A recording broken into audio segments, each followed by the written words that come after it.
Hello。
尖号或者狼号，大中小号各一支。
好了，各位小伙伴，大家早上好，欢迎大家来到易德云的直播间，我是博云。今天我们要画的这张案例呢，是黄山的连蕊峰，是吧？有小伙伴去过吗？好，那这张案例呢，它大致体现的一个景象，我们其实都能看到黄山的几大非常突出的一个传奇的景象，是不是？它的瀑布、云海，还有这个松树，对吧？黄山的迎客松，还有呢它的温泉，可能是大家都耳熟能详的，是吧？我们说的几大美景，得空呢我们也可以去走一走哈。他的作品我们说以黄山卧游系列呢来作为突出的一个表现，他的剪裁呢非常的大胆，你们可以看到这张画应该说是近2/3，应该是有2/3呢都是虚空留白的，对吧？通过简单的映衬呢，有一种云雾迷蒙的景象。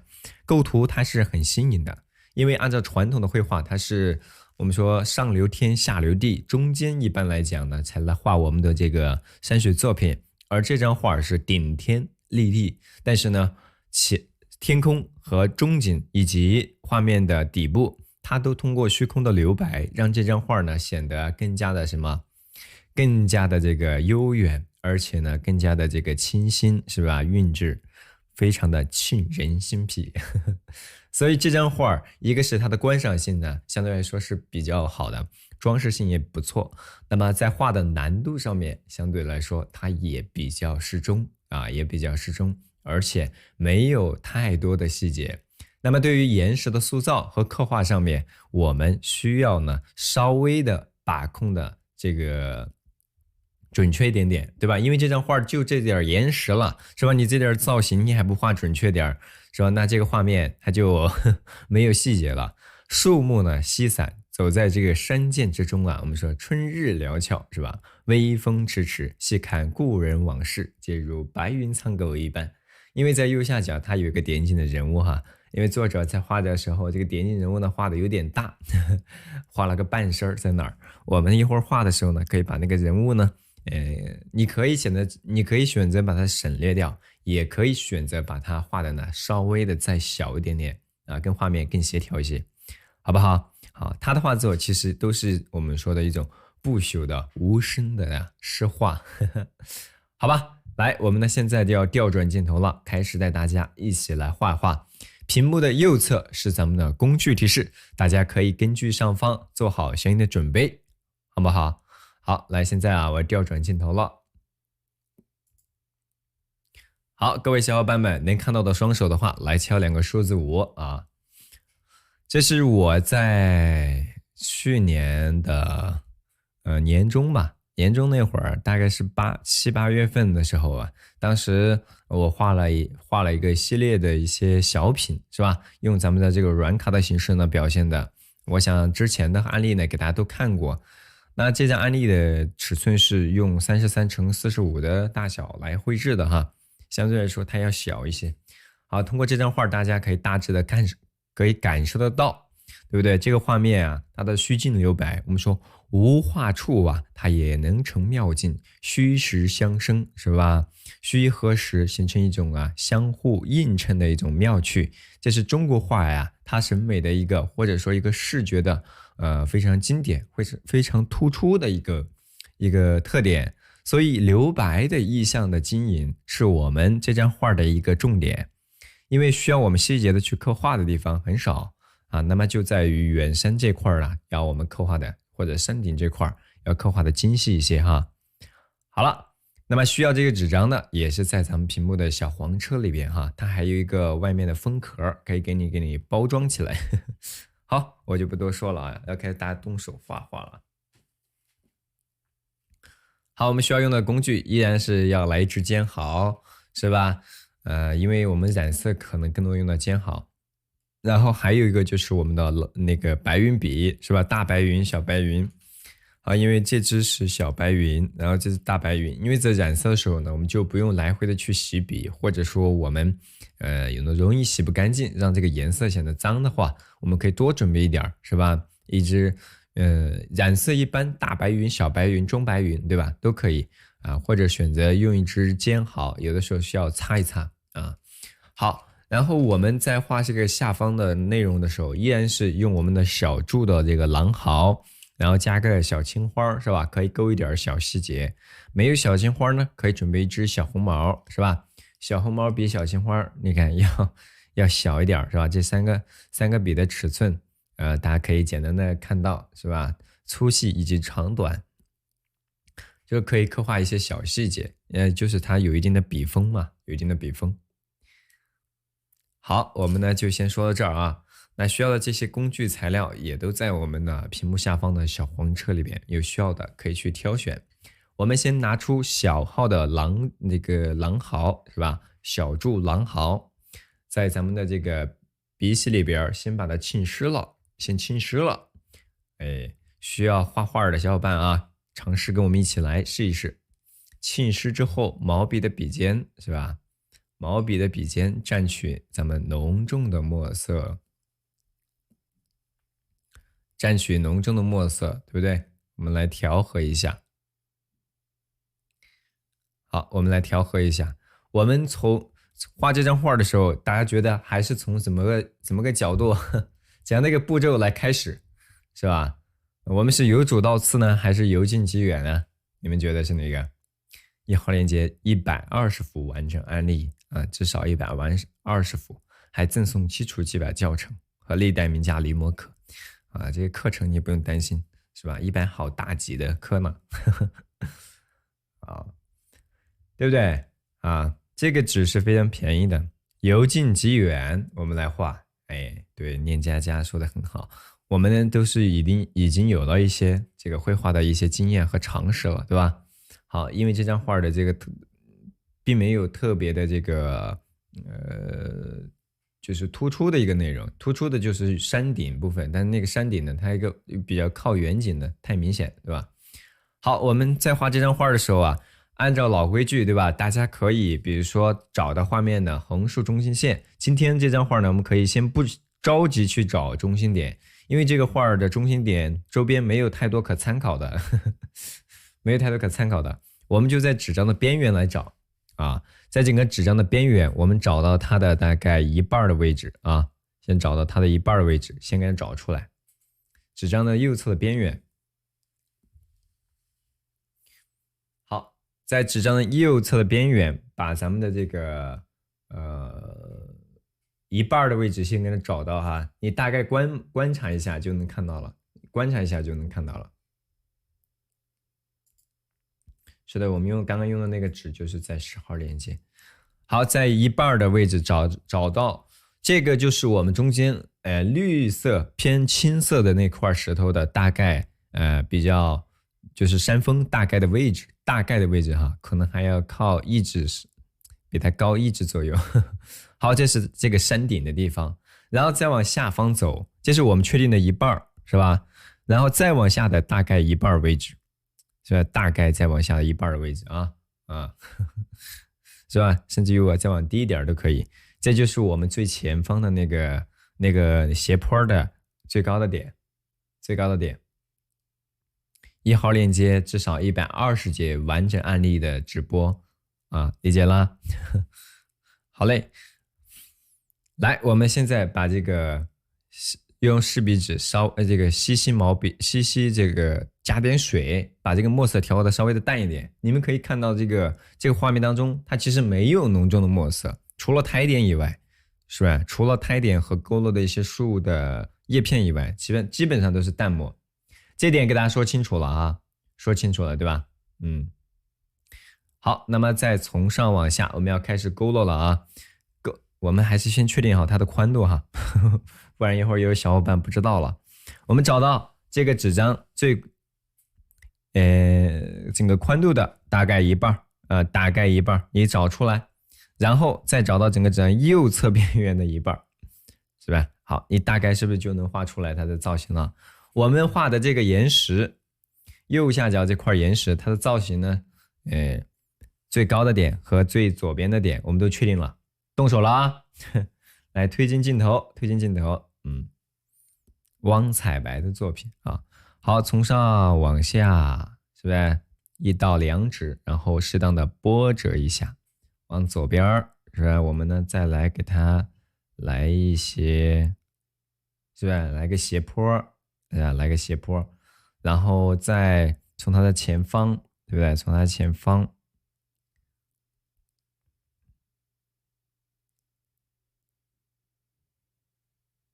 好，我们可以把这个轮廓啊，是吧？它的岩石这种轮廓的造型啊，给它带出来。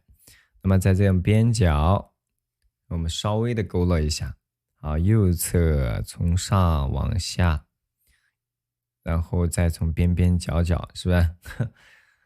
这其实就勾勒成1、2、2层，对不对？或者加上前方的3层嘛。只不过有的时候我们在勾着，我们就皴了2笔，是吧？好，在右下角，是吧？我们呢再来给它添加一点点，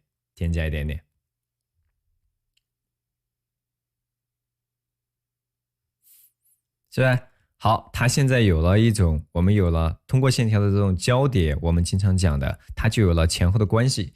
这个前后的关系区分开了是一种空间，同时呢，也给我们暗示出一会儿皴擦的一个位置，是吧？皴擦的位置，理解了？好，好，理解了啊，或者说这块跟着画出来的哈，才第一步我们得跟上了。好，如果这块跟上了，来敲个数字1，好不好？啊，跟上了敲个数字1。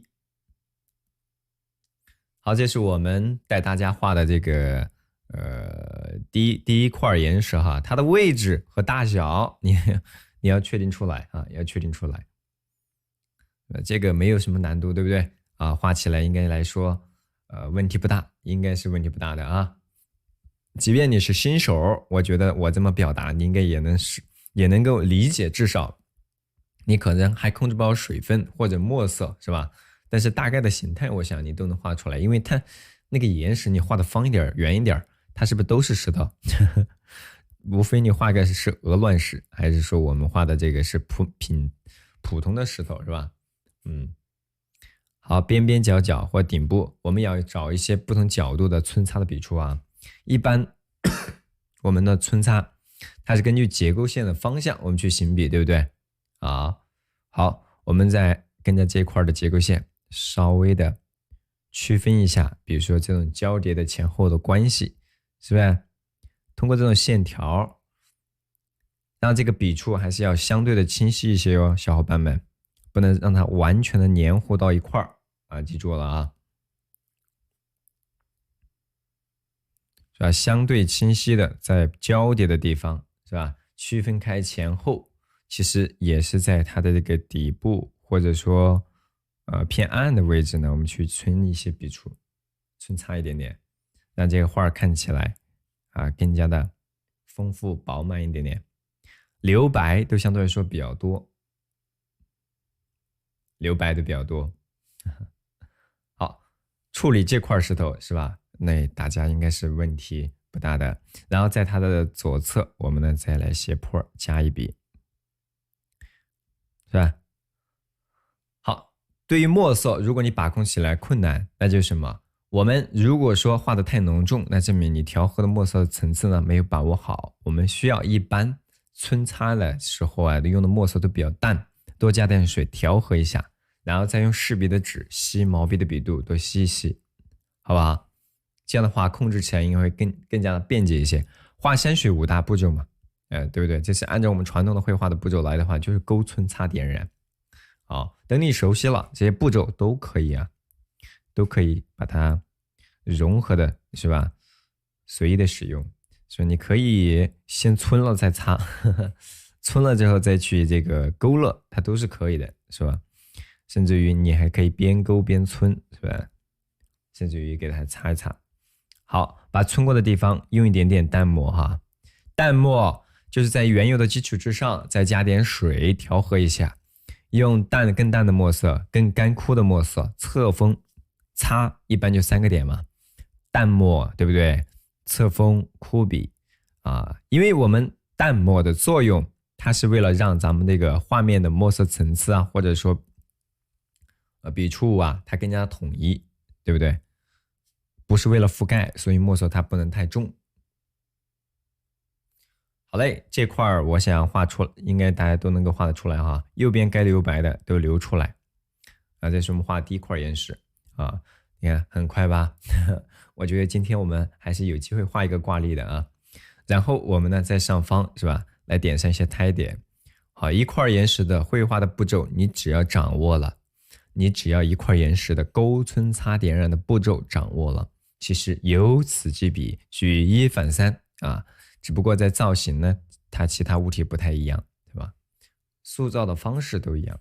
好，在顶部，好，我们稍微的点上一些胎点，是不是？让它松动一些，也可以说是丰富一点。好，有困难没有啊？好，今天这张画因为足够内容呢足够少，是吧？大家可以有问题呢直接问哦，我可以边画边给大家示范啊，或者再给大家解答一些大家有困难的地方的问题。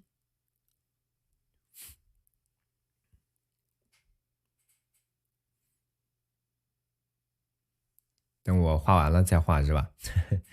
可以啊，可以找到最适合自己的节奏，对不对？跟直播的时候呢，可以听一听，是不是？如果方便呢，可以局部的练一练那如果确实我们基础呢还不错的小伙伴你可以尝试，比如说直接跟直播画，是吧？跟直播画都是可以的。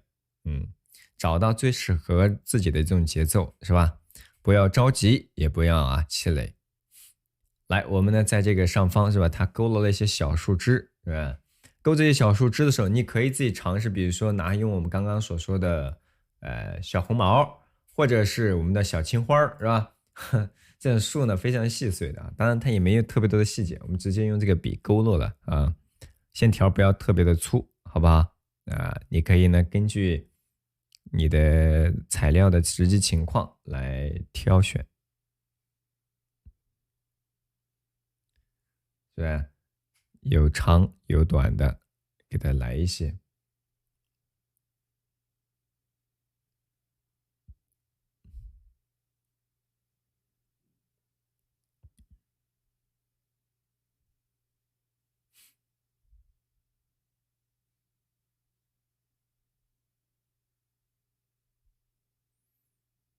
好，左边是吧？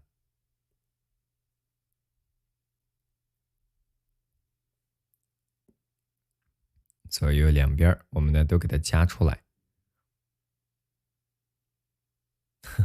生宣注意点，生宣的特点就是，你看我的这个试笔纸，它非常的晕呢，是吧？你看一笔下去我只要不动，你看那个墨它就会一直晕下去，是吧？它就是吸水蓄水非常的足，是吧？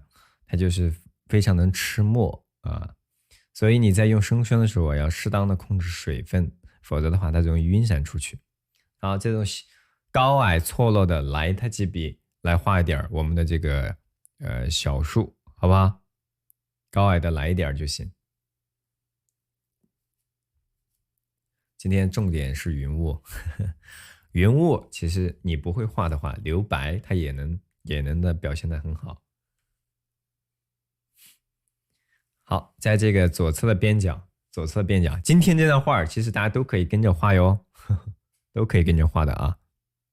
好，我们来稍微的给它勾勒一些小树枝，小树枝是吧？带一带。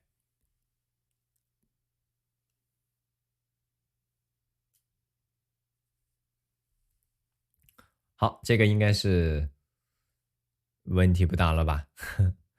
好，旁边呢它是一位点景的老叟，我们呢先不管，先把中间它不是有条山径的小道吗？登山的这种山径的小道，我们可以给它勾勒出来。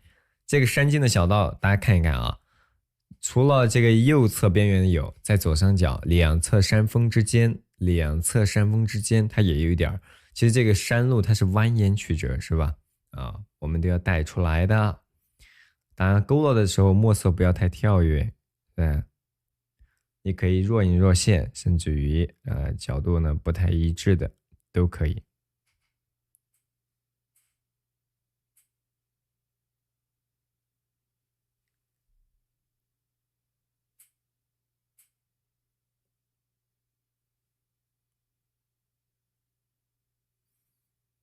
好，这是我们呢画的这个小桥，这个小道，是吧？右侧的边缘，甚至于你都不用完全的衔接起来，然后左边我们把这个轮廓也给它勾勒出来。有没有小伙伴去攀登过？去过黄山，对吧？黄山的景象，黄山不在咱们的三山五岳之内，对吧？但是呢，很多的画家呢都喜欢去表现黄山。现在很多画家呢喜欢去表现这个太行山。我们很多的高校，比如说老师带学生出去写生，一般都去太行山一带。好，在咱们的这个中心点是吧？左侧我们来给它勾勒一点岩石的这个造型啊。勾勒的时候呢，不一定要把这个轮廓呢特别完整的表现出来，或者不用特别的这个连贯吧，你可以稍微的断续一些，都是可以的啊。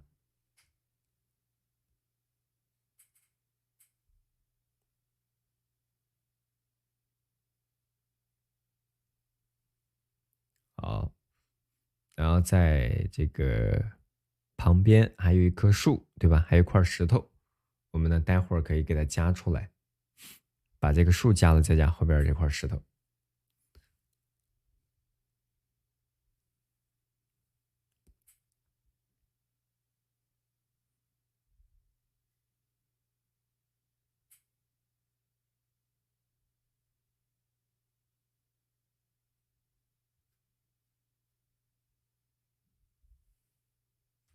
用很淡的墨，这块儿塑造的时候我们要有很克制哈，用很淡很淡的墨去给它把这个岩石的这个皴擦的墨色的层次给它带出来，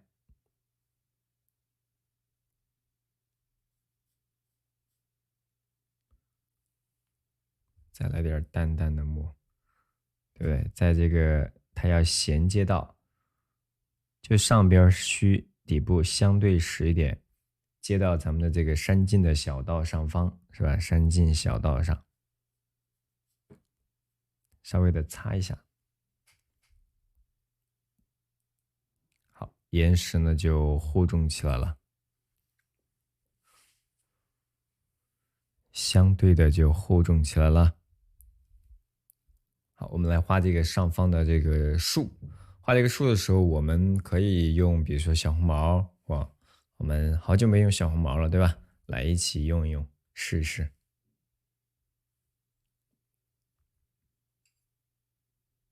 太阳山徒步不错，对吧？一般就是信阳那一带，很多老师呢带的学生呢，就可能一去就是半个月，是吧？在那儿呢，吃住都在那儿，这些写生啊，是吧？或者画一画，你们以后技术成熟了，自己出行的时候也可以呀，也是可以的。好嘞，我们在画这块的松树的时候，最高的点大家画到哪儿？大概的点也就画到你看跟这个树跟这块的树右侧边缘，我们画的这块岩石的差不多的位置，差不多的位置就可以了。大部分呢都是位于竖着的中心线右边的哈，所以我们在画的时候，我们在画这个树的时候，基本上还是在右侧啊，它偏多一些，偏多一些。带大家去写生吧，有机会我们可以在某些景点偶遇啊，现在不敢说写生，好嘞，然后咱们从这个画面从上往下，大约这个高度的1/3的位置吧，我们来画一点树枝，是吧？来画一点小树枝。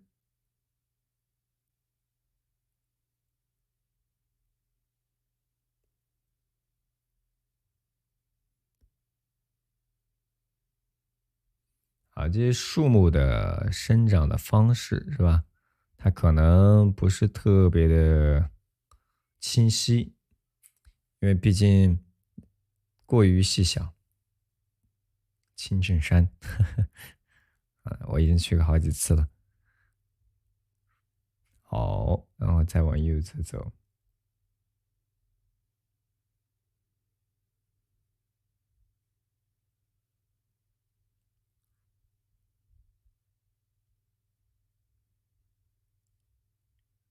好好，在边缘是吧？左侧边缘，右侧呢比较流畅，左侧呢我们可以多一些这种凹凸的这种起伏的关系，对不对？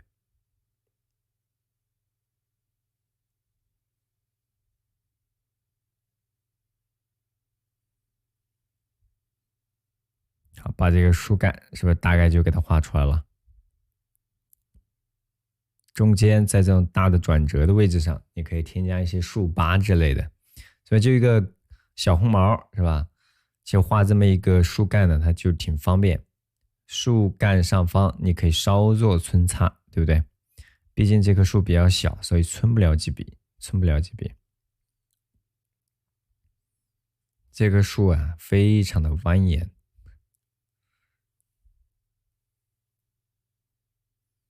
去写生。平常你们如果自己这个条件方便，对吧？条件方便都可以去画一画的，去写生感受一下。以后我们呢会通过一些照片的形式呢，带大家也会感受一些地方的景色。嗯，青城山好美的啊，尤其是下完雨之后，是吧？空蒙的景象，好。它呢，这个烟雨迷蒙的，我们说不属于这种黄山哦。啊，来，我们呢在这个画面的上方吧，像有些树枝的出处，我们可能确实看不清楚，看不清楚我们就先不管，我们就直接把这一簇一簇的松针给它加出来。这个松针就基本上是一大块儿，但是边缘记住还是要参差错落开。松针我们已经画过，应该是次数挺多的了哈。次数应该是挺多的了。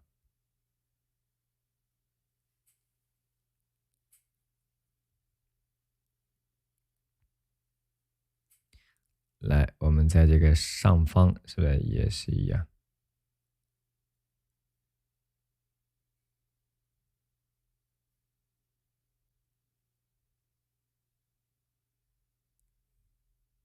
好，再往这一块走。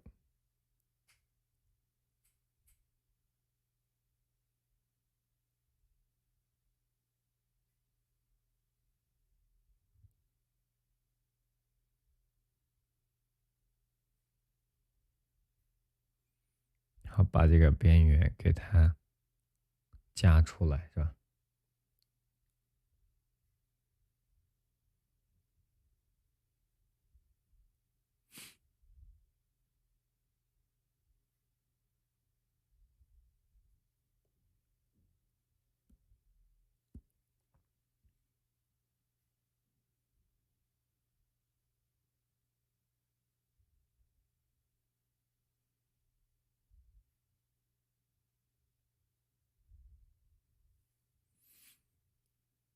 给它连叠的要厚重一些。很多小伙伴呢感觉不太敢去把这个松针呢给它连叠到一起，是吧？那不连接到一起呢，它就容易松散，这画儿它就不够整体，对吧？它不够成片成林的那种组合的关系呢，就不够联系性就不强了，对吧？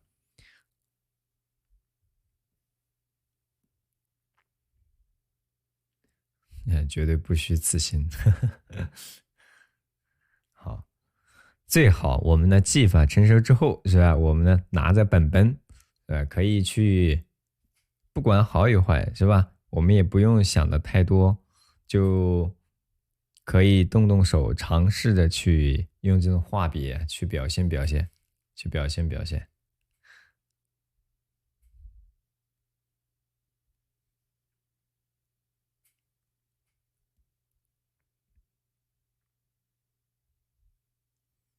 好，再往左边来，左边越过了咱们竖着的中心线，大约1指左右，对不对？好，这个松针画的小单位，它也不是特别的，这一簇小松针是吧？大概也就一个指甲盖的大小，一个指甲盖的大小。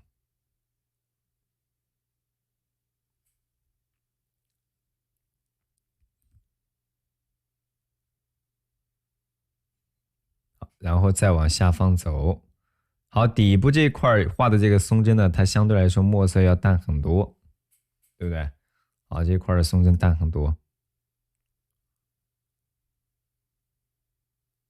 其实我们这张画应该说是稍微唯一的一颗需要你精细一点的去刻画的，对不对？啊，你都可以试一试。这是我们说的一种松针的表现方法，扇形的松针。来，我给大家稍微的再说一点点哈，有不懂的小伙伴是吧？之前没有接触过的，可以看一看。我们画的这种松针呢，它是一种概括的，也是一种笔法的符号。比如说我们说画的像今天画这种呢，它像一把折扇的感觉，对吧？只不过这个折扇呢，它可能有的是这种比较规整的，有的呢它可能是比较扁的，是吧？有的可能扁的。当然还有呢，就是我们说画的这种车轮形状的，这是外在的一个轮廓。我们是用笔呢，也往往是由外到内呢，时起虚收，渐多，是吧？外边粗，内部细，是吧？外边浓重，内部呢虚淡一点点。好，这是我们一般的行笔的方式，是吧？那你可能刚开始在画的时候呢，各个角度的用笔，或者说它不是特别趁手，这个呢就需要练一练，尤其是右侧往左边去画的感觉啊，松针长短不一样的，你可以比如说把它参差错，像他画的这个松针呢就很随意，比如说他在画的时候，比如一笔长，两笔，对吧？他这个距离他肯定甚至于就会打破一些。这种灵活的方式呢，是需要有一定的经验你去把握，对吧？当然，我虽然跟你说画这么规整的，你肯定也画不到这么规整，是吧？好，你的手呢，它总是有一点不听你的话，对吧？好，那你可以呢，适度的灵活，好吗？这个理解了哈。好，这个呢都可以，都可以的。来，把这个边角这个地方，我们呢稍微的再补充一点儿。这个松针呢，它是一个整体的一个姿态，我们需要通过它来把这个画儿的整个的一个关系协调出来，是吧？或者整个树的一个外在的姿态协调出来。好，然后在它的上方是吧？我们依然是来一点儿蜿蜒的小的，这个叫我们的树，依然是这种树枝是吧？只不过呢，不是那么的明显，枯枝的感觉。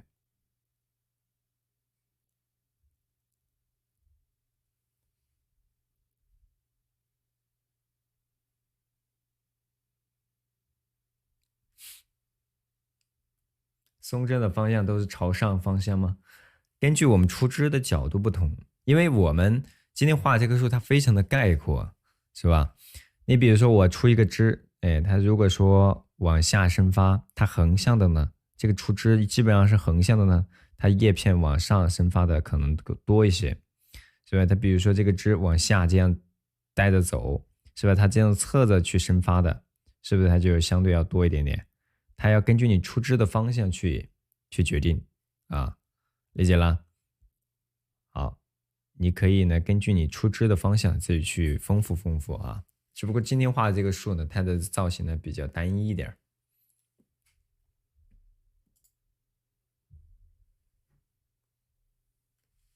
好，我们把它推圆推圆。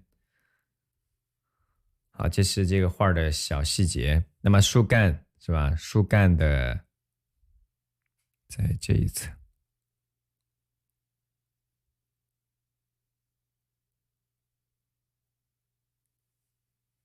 在树干的左右两侧，我们也可以稍微的点上一些胎点。边画就把这张画的细节就给它添加出来了。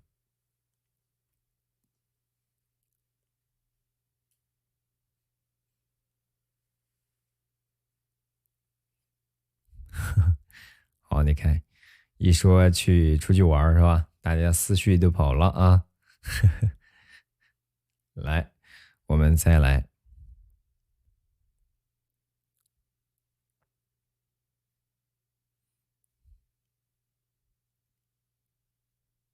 好，边角是吧？大致给它添加到这儿，在这个石头的上方是吧？石头的上方，适当点上一些胎点，对吧？点上一些胎点，在这旁边，它不是有位老叟吗？这位老叟呢，其实他画的比较大，就画了一个半身，对吧？我们也只画个半身，只不过呢，我们可以画小一点，画小一点，不用特别的细节。对，有机会，我们的小伙伴可以尝试呢去这个川西的地方啊，去走一走啊，川西的景色，有高原，有草原，有高山、河流，有峡谷，是吧？好，以后有机会我们如果去到那边，我们可以给他分享一些作品。好，这位老叟是吧？我们说，就面部，比如说大概这么一个倾斜的小线条，是吧？你给它画出来，就你不用给它画特别多细节哈。好，推进点，推进点。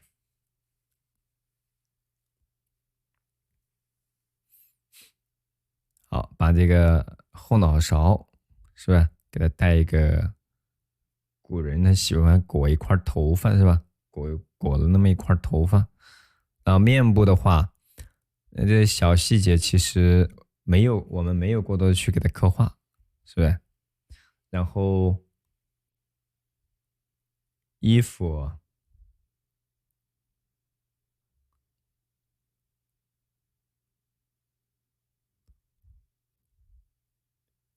好，鼻子、眼睛点一下，点一下就可以了。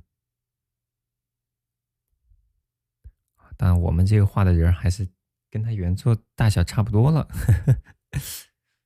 那我们就大点。好，把这个袖子呢盖出来。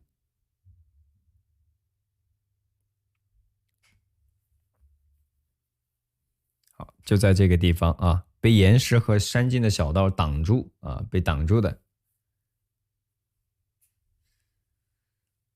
好，其他的就不用管。然后旁边来点细碎的小树。我们在这个前方呢，我们不用不用特别多的时间啊，上下我们来给它勾勒一些就行。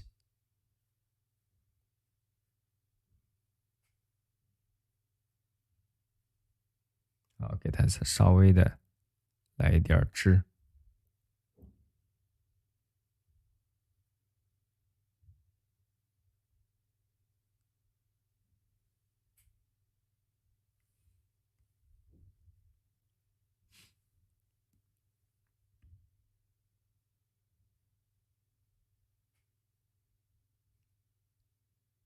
好，这杂树的苗是吧？你高矮错落的自己添加就行了哈，有兼顾一定的疏密高矮，就行。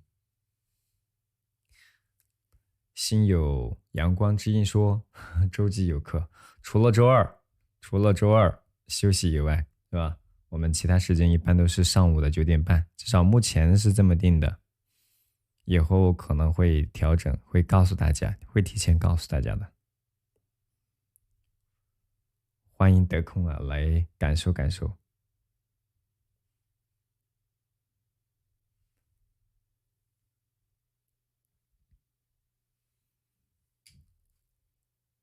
好，然后在这个石头的边角是吧？同样我们点上一些胎点，稍微的淡淡的墨点一点就行。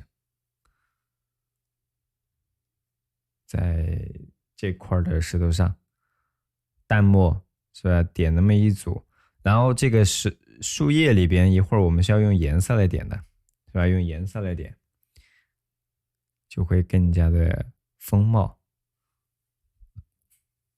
好，这是最下方的这个小细节，没有特别多的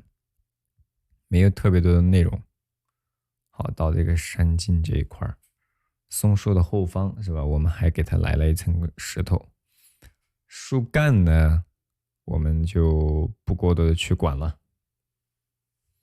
好，这是前景的内容，大家伙画完了没有？好，如果这块跟着画出来了跟着画出来了，来敲个数字666。那接下来我们就要画这个咱们的右侧了啊！欢迎新加入到咱们直播间的小伙伴啊！没有点关注的可以点关注主播，以后呢我们可以也收到自动的直播的提醒，是吧？你可以跟着我们一起来感受一下卧游，是吧？你躺着，我们一起卧游，感受一下这个山川美景呢。好嘞，当然好不容易放个假嘛，是吧？也可以休息休息，哎，休息休息。点亮黄色的粉丝灯牌，就有权限进入到粉丝群，获取每一次直播时的工具清单和高清的案例图，提前一天都会发给大家。是的，作者画的这个就是黄山的卧游的系列，这就是他的卧游系列。什么叫卧游？其实就是指古人呢，他们表达的是一种他们觉得山水画它是表达的一种君子不下厅堂的，满足大家的一种权势笑傲的精神追求。所以他在画这张画的时候画咱们这个作品的时候呢，是可以让你躺着看、卧着看，其实是指这个意思啊。只不过有时候我们呢，为了好玩，是吧？我们的传达的意义呢很多，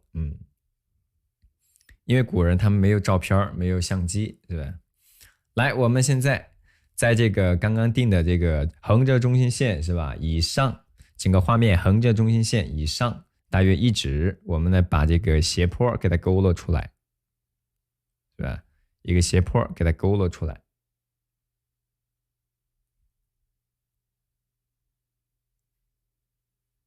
勾勒的线条是比较细致的比较细致的，但是也还是要兼顾到它的这种力度感，兼顾然后呢，它是有一定的棱角的。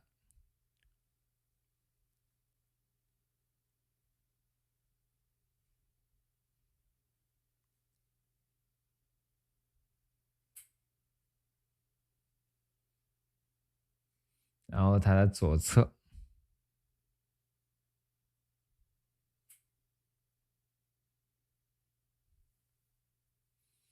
有一个棱角嘛，在这个下方是吧？有一些岩石的形态，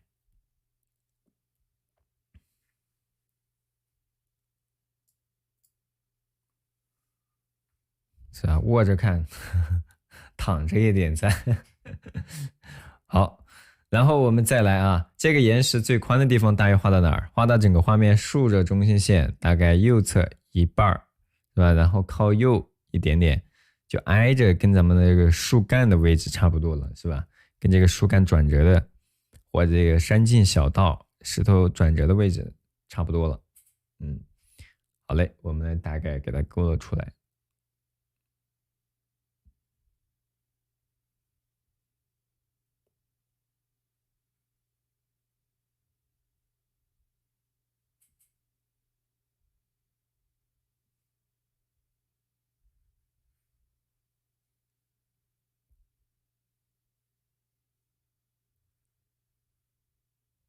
顶部实，下不虚，下边不要跟它完全的衔接到这个树的这个位置上来了。好，然后来一点淡墨，把这个山顶上方是吧？我们稍微的有一些错落的这种结构线。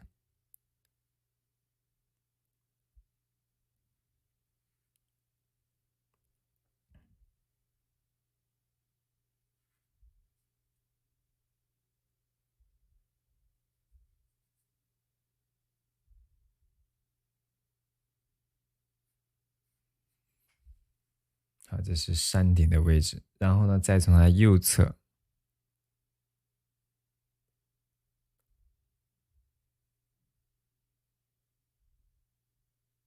稍微的穿插一下。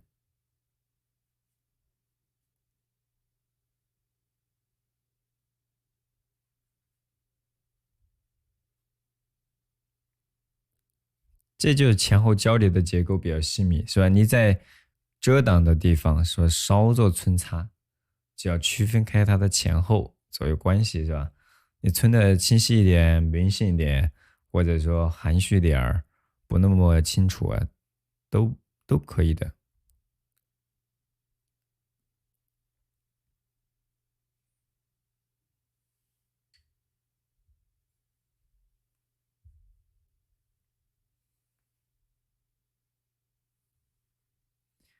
然后再往底部走，是吧？它是有一点点这个山径它是有一点小道，是吧？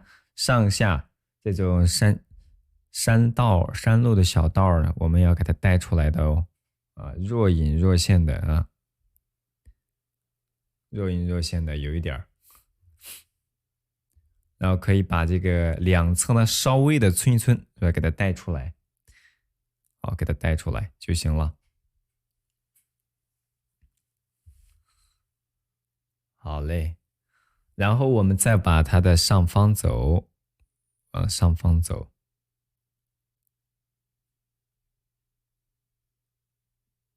啊，把这种岩石结构前后交叠的位置啊，给它村一村。我们再来点淡墨，再来点淡墨，是吧？把这个云雾的感觉，是吧？微微的带一带就行。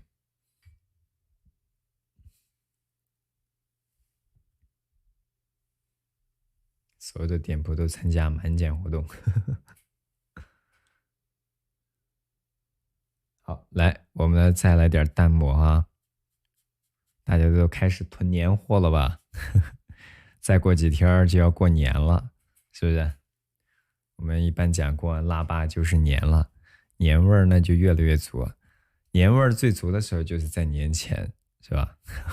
过完年之后，大家又要，因为过年前大家美好的期待呢是不一样的，都在期待着美美的，是吧？到来这个一年一季一度的这种盛大的节日的到来。上点四川的年货，这个特产当年货。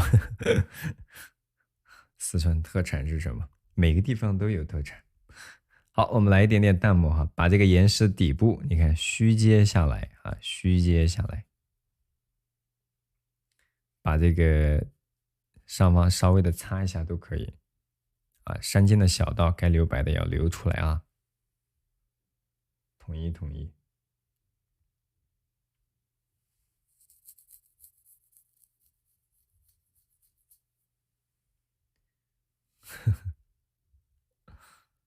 四川的火锅、土豆都吃货，都吃货。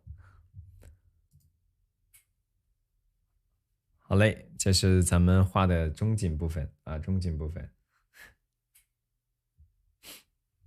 是吧？马上要过年了，愿我们的小伙伴呢都归家有期呀，归家有期，团圆有盼。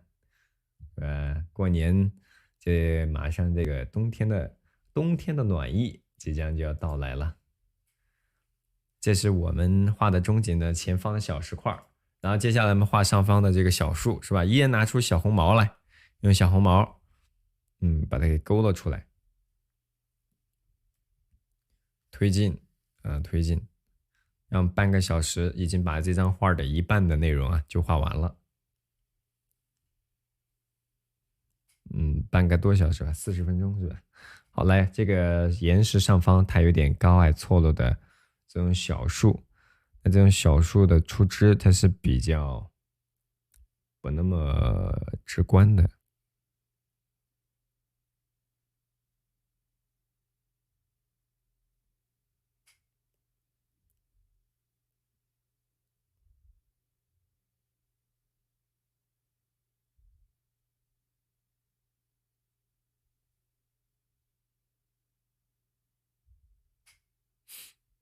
啊，这是山顶上，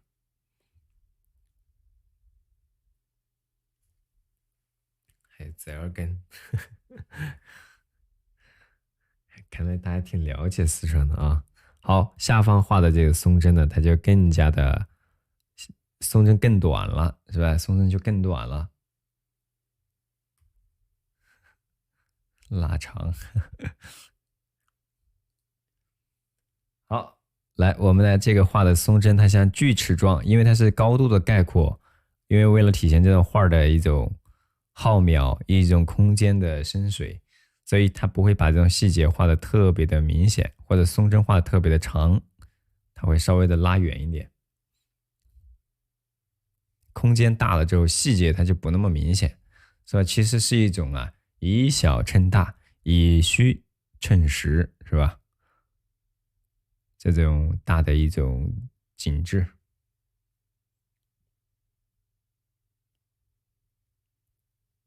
画到这儿应该是问题不大的啊。今天画的这个案例，大家伙儿有没有难度啊？如果跟得上，或者说觉得不那么难，我们来敲个数字1，好不好？在山顶上我们点那点胎点，快了吗？那我们等等大家啊。好的，吃的都罗列出来了，看来对，其实四川的这个食物呢，口味呢，大家还是比较容易接受，是吧？比如像川菜，大家好像很多人都能接受的。好嘞，来口水。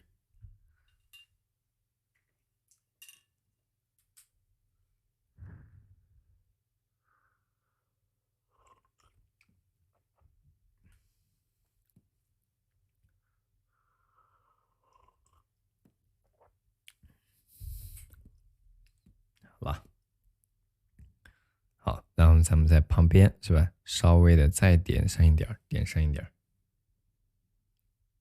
冒菜都算了是吧？好，我们稍微的点上一点胎点，是吧？点的这个胎点它不一定要特别明显哈，墨色不一定特别明显，在这个山顶转折啊或前后交叠的位置上，大家呢给它适当的去点缀点缀，适当点缀点缀。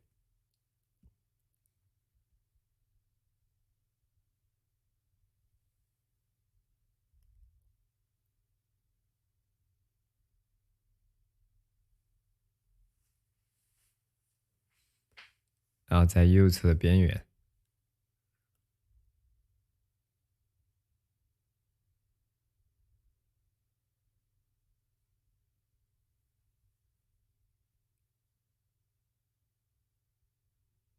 千万不要点散乱了哈，依然是有一定的疏密感，有一定的疏密的关系的。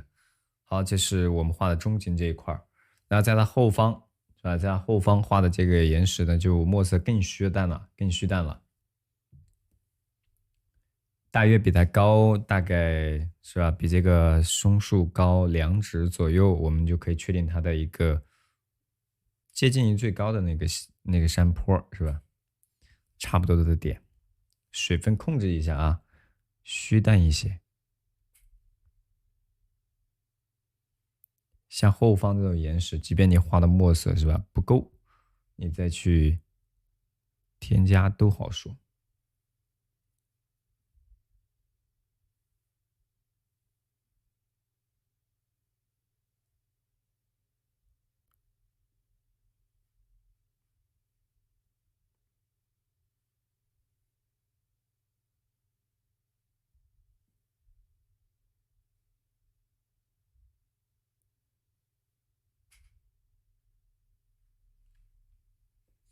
它的造型是吧？交叠可能看起来不是特别的清晰，高矮的至少你的错落关系是吧？给它体现出来，墨色虚淡，然后大概的位置是吧？就在右侧的我们刚画的这处的这个岩石树木的后方，大致的形象让它看起来，贴切一点就行了，是吧？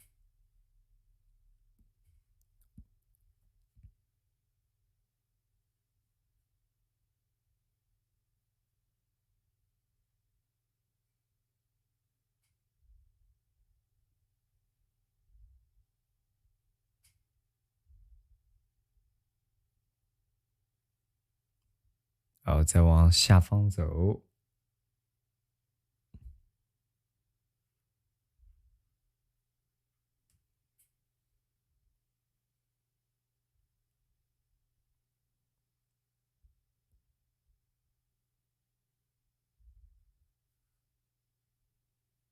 皴擦的带起来了。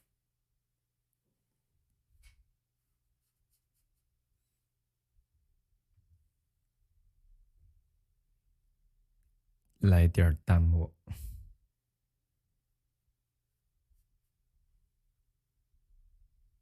这个时候是吧？我们会稍微存出一点云雾的形态。如果你觉得画云有一定的困难，那你可以直接留白，从上往下擦的时候直接留白，是吧？越往底部走就直接留白，虚淡一些，是吧？虚淡一些就可以了，好吧？这个画云雾的方式呢是非常的简阔的，非常简阔的。这是我们说的这个对于底部云雾的处理，是吧？你不知道怎么处理，你就直接留白。如果你想知道我是怎么处理的，你可以再看一看。这个云雾我们讲了很多次了，是吧？但是在这里呢，再给大家说一说啊。虽然跟你讲了之后，你可能也不一定能够完全的熟悉，但是呢，以后你可以跟着咱们的回放呢再来练，好不好？那么我们把这个云雾，比如说岩石这个形儿大概画出来之后，对吧？它的底部一般的虚接云雾嘛，它怎么去接云雾啊？一个是它底部越来越淡，对不对？然后我们再来擦这个云雾的时候，就是通过这种擦小的枯笔，是不是？把这个云雾的姿态找出来，找出来之后，在局部的地方适当的去给它衬托的强一点点，用淡墨稍微的，是不是往上给它衔接的自然，跟岩石一定要能衔接得上。然后这个形态的边缘也要相对的自然，这个自然，这个不是说了你就会，而是你需要一定的这个自己的观察，还有呢，通过一定的案例的练习，你才能找得更加的形象自然一些啊，更加形象自然一些。一般在大的转折的位置，是吧？我们可以适当的，比如说用一点点相对重一点的墨色去强调一下，对，相对重一点的墨色去强调一下。好，理解了。好，这是我们给大家大致的简单的介绍了一下这个云雾的这个形儿啊，或者说它的一个表达刻画的方式，非常的简略啊。当然，我们画云呢，比如说经常会选择勾云的方式，是吧？好嘞，然后我们上方是吧，再添加点小的树枝，是吧？添加点小树枝，我们这张画是吧？虚空留白的景象，是吧？既白当黑的虚实相生的画境，那么说无画处也能成为妙境呢。好，让这个树上这个岩石上方的树啊，也要更加的虚啊，非常的虚淡。怎么找到粉丝团？你加入粉丝团之后，就可以申请进群啊，可以申请进群。在群内，我们把每次直播时的高清的案例图和工具清单都会提前一天的发给大家。你可以有了高清的案例图是吧？提前拿到之后，你可以适当的预习一下，是不是？尤其是还不那么熟悉咱们画面的，是不是？的小伙伴，你至少多看他2眼，你做到也要心里有个数，是不是？你要是预习了之后，你也可以，你跟直播的时候就可以尝试来画画了，是吧？要不然的话，直播的时候你才当预习。好，还有呢，就是很多小伙伴呢在重复的添加一些群，没有必要哈。我们每一个群发的资料呢内容啊都是一样的，课程的这个资料图都是一样的，分给大家发给大家的啊，所以不用重复的添加啊。所有的群的发的消息的内容都一样，就我们的学习群内，当然除了我们的这个学浪学习群是吧？我们可以在后面嗓子不痒了，我们可以适当的用语音的方式给大家点一些作业啊，点一些作业。好，稍微的点上一些态点。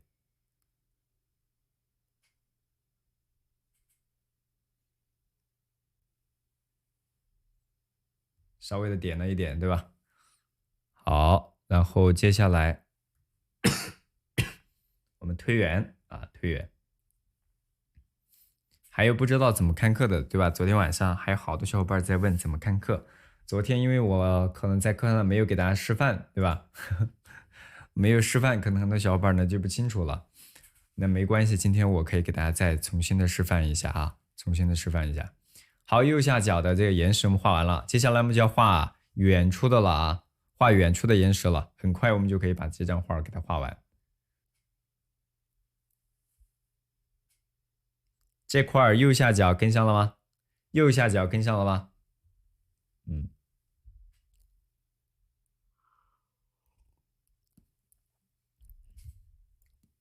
跟上的来敲个数字666，鼓励一下自己。这张画一半你就已经画完了，一半你都已经画完了。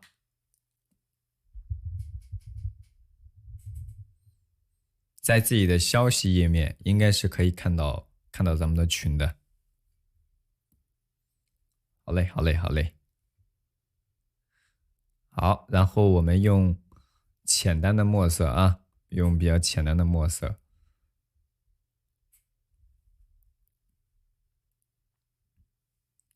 调和的相对淡一点的墨色嘛，我们来把这个左侧的内容给它画完。吸一吸毛笔的笔度，然后在整个画面竖着中心线，对不对？在这个整个上方的位置，我们找到它的竖着中心线，方便我们呢去找分割画面物体的位置和关系，好不好？来，我们稍微推进一点，我们把左侧的岩石先给它画完。左侧的岩石的造型呢，相对复杂一点点，是吧？相对的复杂一点。黄山的连蕊峰它有什么特点？我们先给大家说一说，就是我们之前说过有一种皴法，非常适合用来画这种黄山的景象，是哪种皴？大家还记得吗？好，在整个纸张的左侧的边缘，我们也找到它的一半的位置哈，你大致找到。然后我们画的这个岩石最低的地方也不会低于横着的中心线，是吧？至少也要比这个中心线高1指啊。大约位于竖着中心线到纸张左侧的边缘一半，是吧？靠右1到2指，1到2指，横着中心线以上至少1指，这就是最低远山最低的地方。斧劈是吧？折带村，看来都不记得了哈。上一次我们画过一张柳树的时候的案例，是不是？我们以前给大家介绍皴法的时候是讲过的啊。荷叶村，对不对？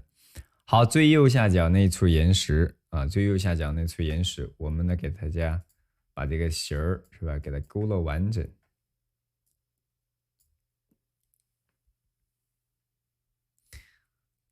从左，对吧？好，大体把这个轮廓给它勾勒出来。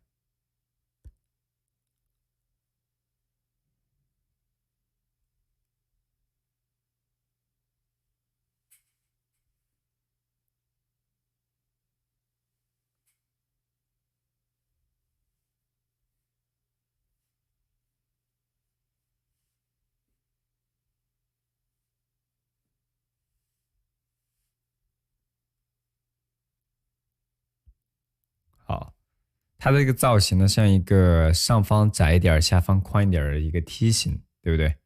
好，然后再从这一侧走，顶部是吧？我们说浓重，底部它就要虚啊，底部要虚一点点。这个是相对的重啊，不是说绝对的。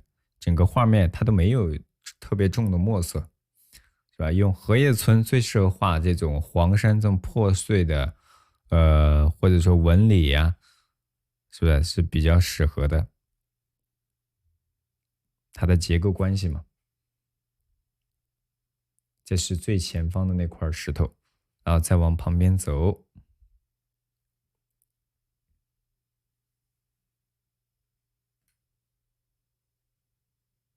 来推进点，在它的上方大约2到3指的一个高度，是吧？大约3个手指吧，3个手指的地方，我们可以把这个岩石大概的高度画到横着中心线到整个纸张顶部，你看是不是差不多一半靠上1指左右？所以大约的位置啊，把左侧的轮廓减阔一点的位置呢，先确定出来。线条要细劲一点点。昨天我们带大家画的那个案例是吧？因为一个是都是因为尺幅小，再一个呢就是我们确实不需要你用特别概括、特别大的笔去画。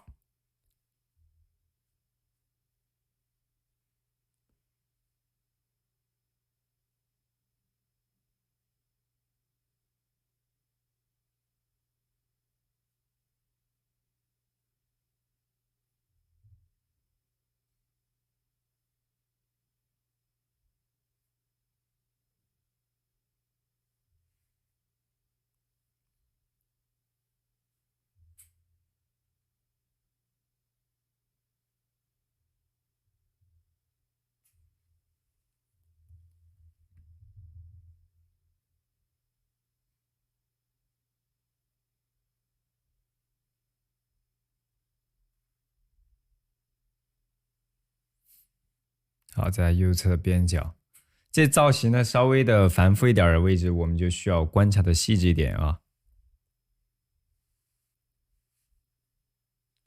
好，上下交叠的寸一寸，这一侧也是一样，给它带出来，擦的可能多一点。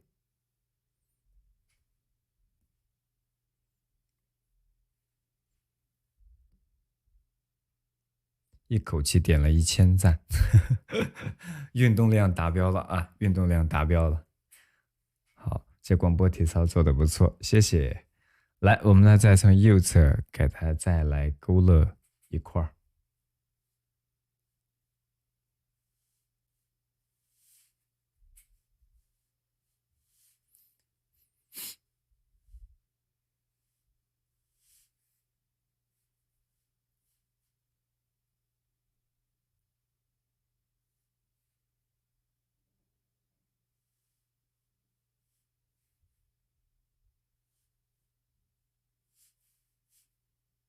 OK，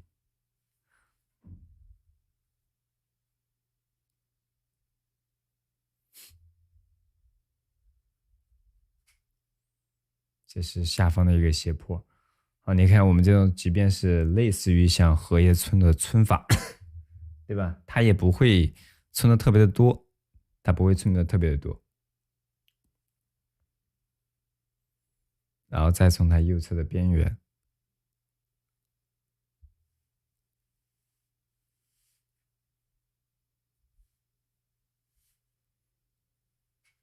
好，稍微的勾勒几层，然后在上方啊，它还会有一些高矮参差错落的岩石的形态。你看中间这块是最低的，然后后方它都形态都要靠后一些。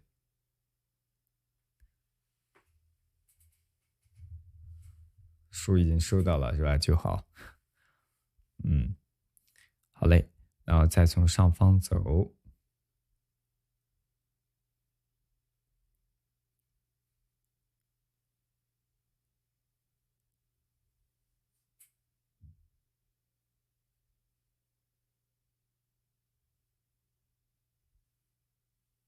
上方高矮的错落点山峰，后方概括的这种山峰，你看到哈，它没有什么细节，这就概括了一个轮廓，对不对？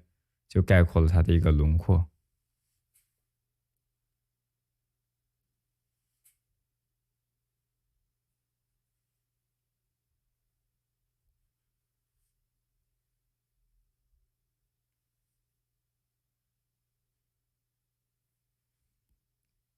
底部呢，它微微的皴一皴，是吧？擦一下，区分开前后的关系就可以了。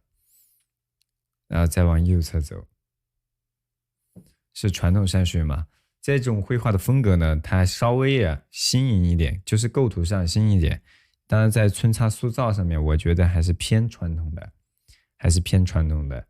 当然，我们给大家画的这个绘画的，可以分几个模块吧。我们大部分最近吧，画的都是一些现代的画家，比如说20世纪的，比较著名的一些画家的作品。那么我们，偏传统的画作呢，比如说我们之前临摹过宋代的一些小品，是不是？有现代的，也有古代的，可以说是两大模块。那么你如果想要学习更传统的这种山水的表现的方式呢，是吧？我们也会涉及到。好，也会涉及到啊。只不过学传统的绘画呢，可能对于很多的初学的小伙伴来讲呢，不是特别的友好，不是特别的友好。因为以往我就是主要带大家画这种临摹传统的画作嘛。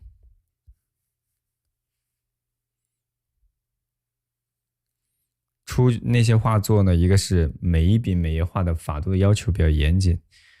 我们中国画的审美是吧？你要至少讲究两个点，一个是它的造型，再一个是它的笔墨。对于传统绘画来讲，这两个呢，它很多的时候都很注重，是吧？不能含混。那么，而且那些画呢，它画起来不是特别的直观，对于我们初学的小伙伴来讲，难度还是比较大的。以后我们呢画多了，你在我们这个课程当中是吧，基础的笔墨技巧啊足够熟悉了之后，我们再带大家去临摹，是吧？这种传统的画作呀，会更加的便于上手一些。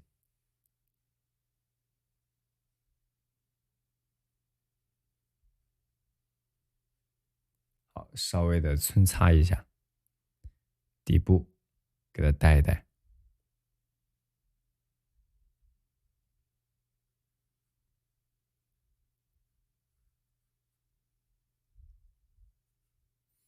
都是在前后交叠的地方，不需要你过多的去皴擦，对吧？勾勒出基本的轮廓造型之后，底部再来去擦，这点算荷叶吗？类似于你看这种形态的塑造，它类似于像荷叶皴的感觉，没有披麻，没有披麻，披麻皴它是吧？柔韧的这种中锋线条来重复的朝着一个方向，基本上去塑造，对吧？我们今天画这个倒谈不上用披麻皴了。好，来点点淡墨，把后边的这个小的山峰是吧，用淡墨直接给它擦染住。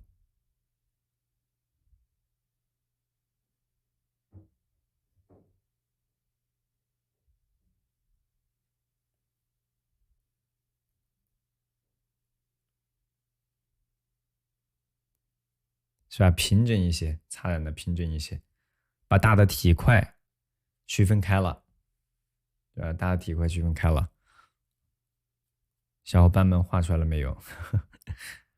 好，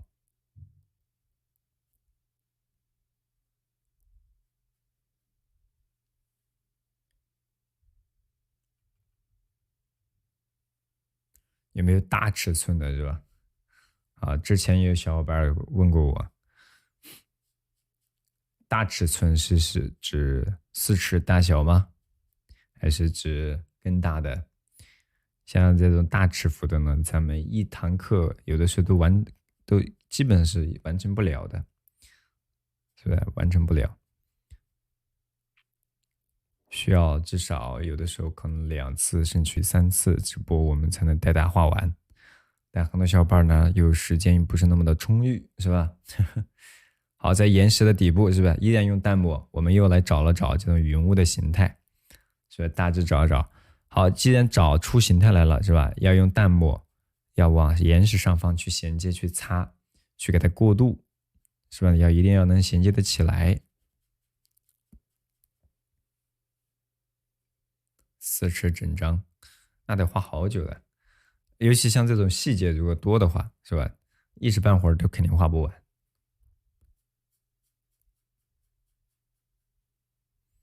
还有我们这个操作的这个范围呢比较小。好，你看我们是不是现在开始在塑造一点云雾了？云雾呢不用把它画的特别的立体啊，呵呵，太立体了呢，它又显得有一点儿，跟这个画面的格调不是很搭，是吧？古雅一点。是的，真的要出好几天才行。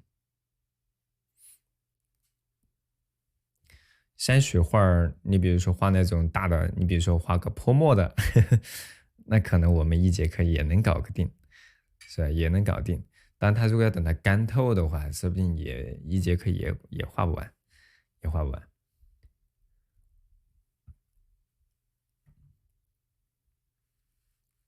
好，来推远，大体的画面效果是不是有了？山水画就不是说山水画的细节多，而是说根据我们画的画面的内容来看，我们大部分带大家画的这个案例就是实打实的，需要你一笔一笔的去塑造的，它不是那种说三物两笔就搞定，对吧？那种的话，就可能我们画大效果呢是很快，是很快。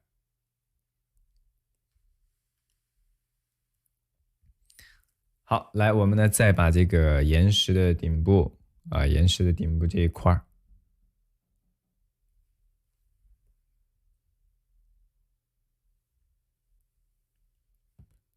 给它大概的勾勒出来。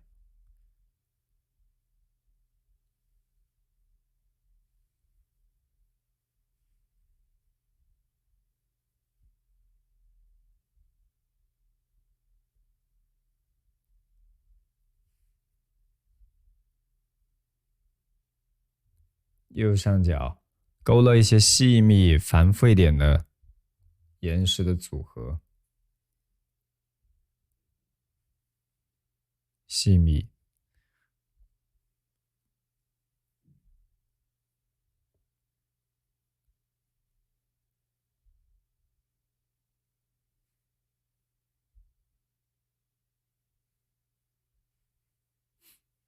好，然后我们稍微的来一点点淡墨。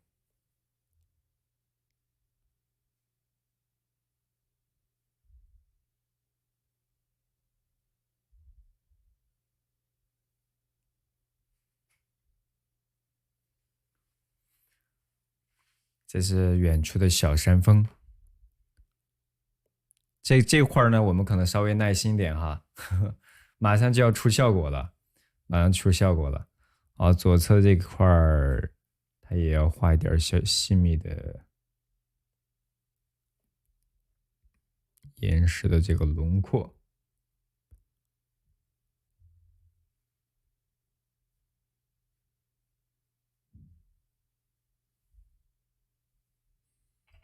可以拿一个干净的碟子，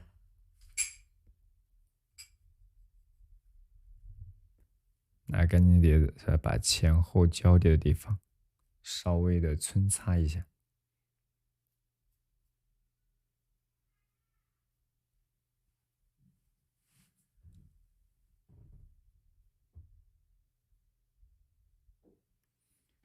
后方的这一大块岩石呢，它的墨色相对的重一点，平整一些，当然还要用颜色去染的，像心电图。对，小幅的画精致耐品，其实就挺好。大尺幅的，当然根据很多小伙伴可能家庭的装帧的需要，是吧？想要画个大的，也可以理解，也可以理解。但是很多时候我们，不是我一个人画呀，是很多人呢跟着一起画，是吧？好，我们呢得空啊，找到合适的案例呢，也可以带大家试一试啊，来动手感受感受。如果大家喜欢，来，我们找到来画最右上角这处岩石了哈。右上角这处岩石的话，我们先找到竖着中心点，对不对？大致找到竖着中心点，然后在整个纸张右侧一半靠左，是吧？靠左大约1指左右，这就大概确定了我们这个斜坡，是吧？右上左下斜切的这块石头的最高的点。在我们的确实回放的课程里边呢，会有大约几张尺幅相对接近于3尺的作品。当3尺的以后我们会经常画到的。纸张顶部往下数大约1个手指啊，这是它最高的点。最底部呢，接近于你看这个岩石这儿，它这个倾斜的位置上，这个倾斜的位置上就是我们不要完全衔接，要留出我们说山径的小道，对吧？挨着我们竖着中心线的方向在走了。好，我们要开始勾勒了啊！左侧画完了没有？这块应该都跟着画出来了，对吧？小而美是吧？小而精美的画作是很好的。跟上了，敲个数组。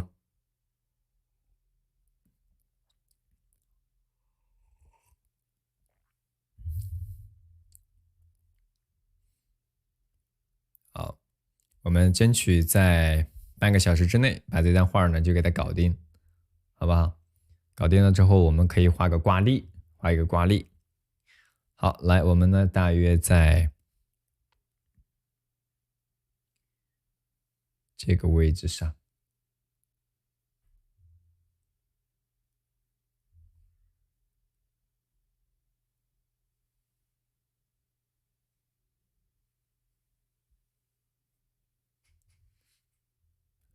好，这个斜坡画出来了。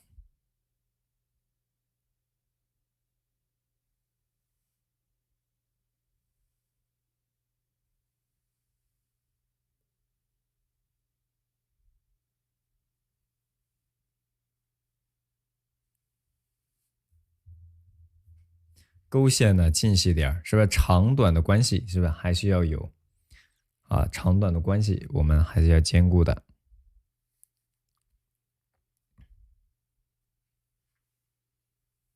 这是我们勾勒的这个山势的这个轮廓。那这张画其实虽然小是吧？我们说的气象其实还是很大的，而且呢很精美，有很多丰富的细节。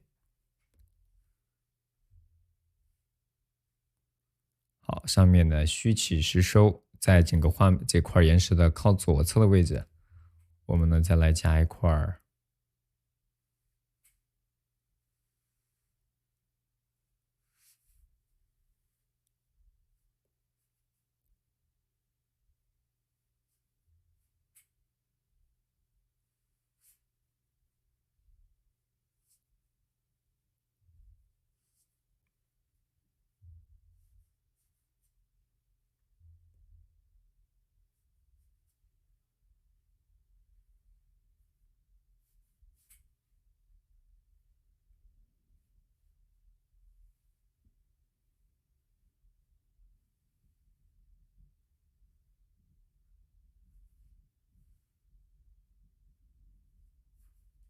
再给它交叠一些小结构，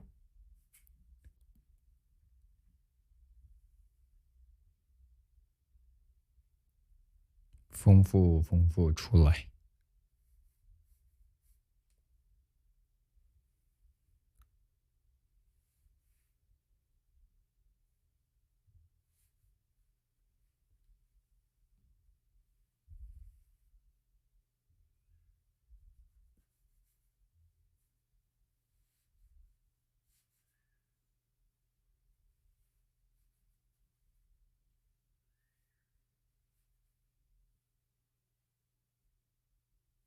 好，在它的底部，我们也要错落的一些小的这个层次在里边。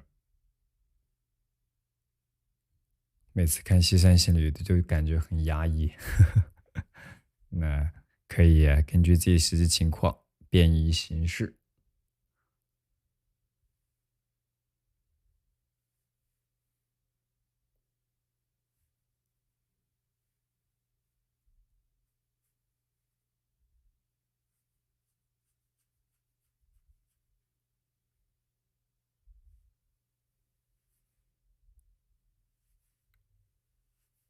好，这个斜坡一下。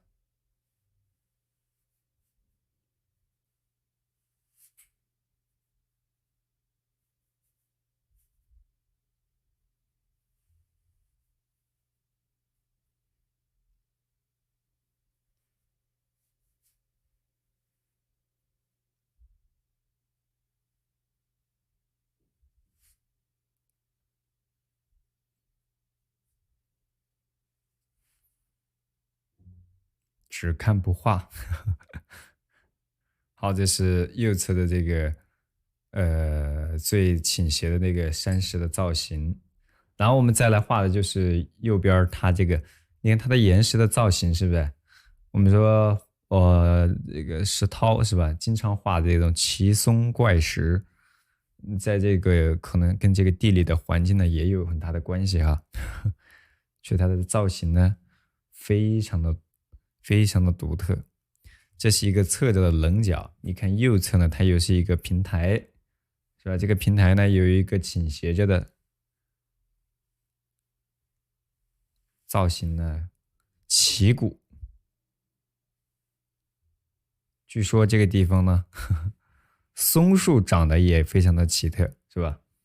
当然，我们之前大家家里边小的时候过年是吧，贴的那个海报，贴的是不是就是这个迎客松的那种挂历？是在家里边贴的那个大的挂历，上面的迎客松的景象。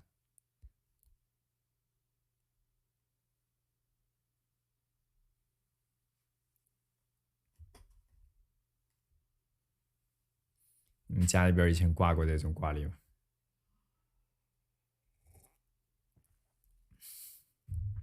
好嘞，我们继续。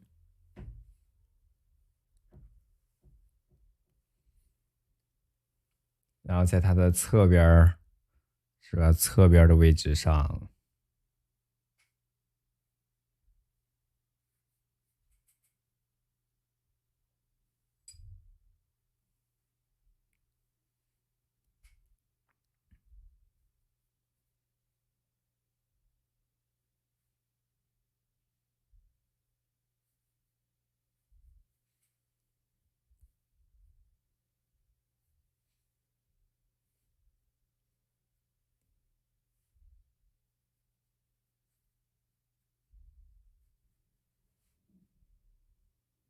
好，从这个侧方是吧？侧边往左给它区分开正侧的关系，或者这种繁复的和这个平整的关系之间呢，我们需要用淡墨给它擦出来。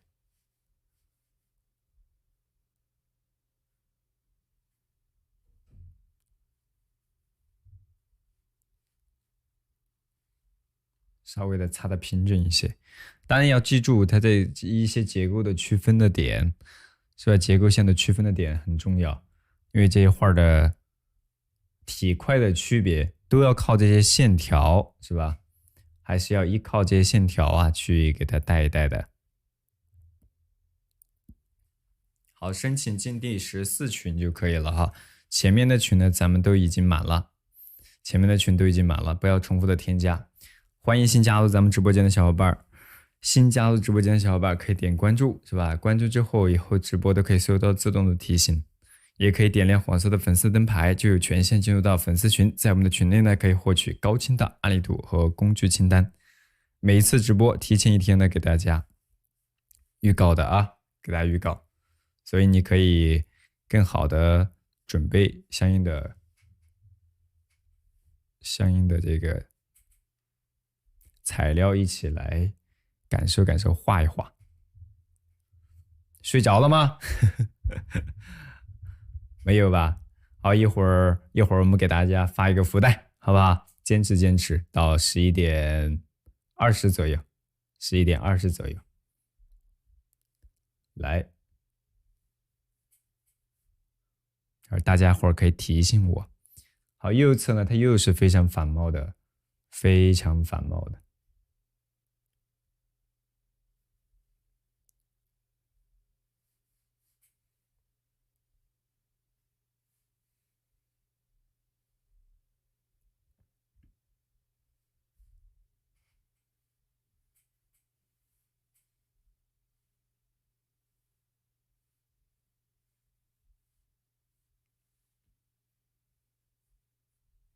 好，右侧再给它带出来，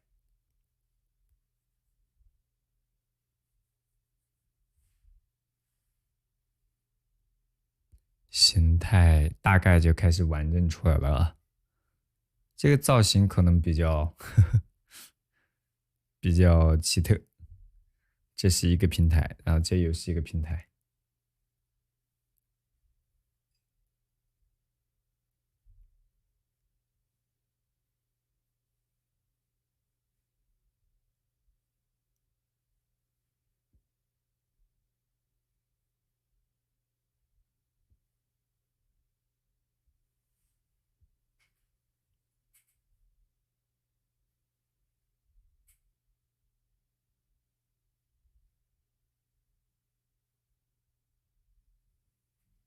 好了，我们大概的这个最顶处的这个山峰就快要把它画出来了。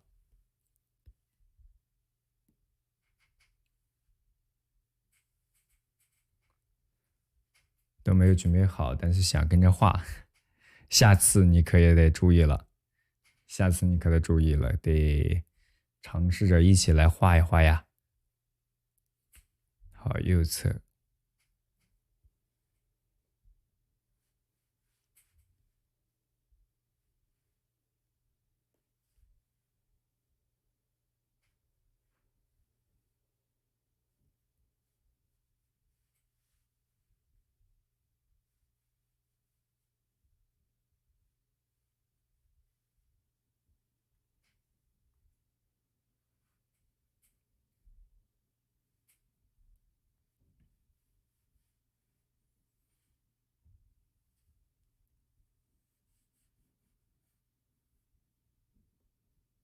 然后我们再来用点淡墨是吧，给它衔接下来，衔接下来。山顶这块呢，可能稍微的会画的重一丢丢，所以它也需要一些重墨嘛。像不同的体块，所以我们给它区分开，然后用淡墨要擦出来，衔接找一找我们的云雾。山顶这一块哈，它的这个云雾的衬托不会特别的明显，有一点点就可以了。你可以看我碟子里的墨是相当的淡的啊，相当的淡的。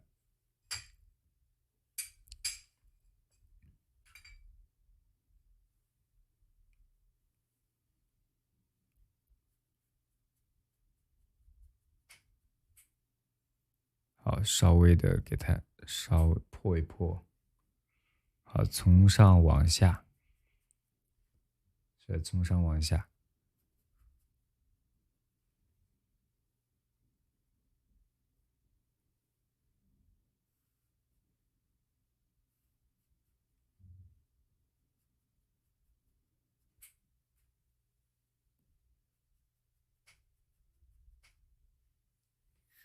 好，你看底部，它在擦这个云雾的时候，擦云雾的时候，要和我们边角的岩石，就是在就它留白的地方和这个云雾和岩石衔接的地方，会相对的有一定的对比，但是不要过重，是吧？一定要能够衔接自然，一定是要能够衔接自然的。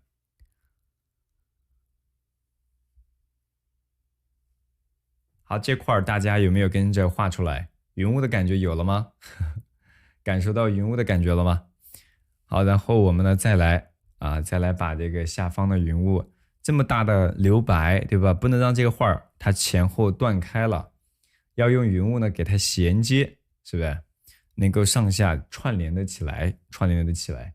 云雾是我们山水画刻画的一个重点，是吧？刻画的一个重点，可能你还是需要通过我们说的这个系统的去了解了解，好不好？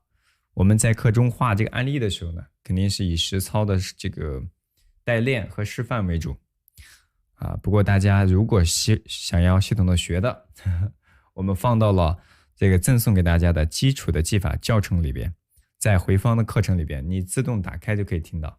当我们目前才更新几节哈，今天下午打算咱们再更新一节，更新一节。我们目前还在讲这个树木的绘制的方法，树木的绘制的方法。好，现在呢加入呢学习的时间和节奏呢刚好差不多，可以跟着我们一起来呀，尝试着画一画。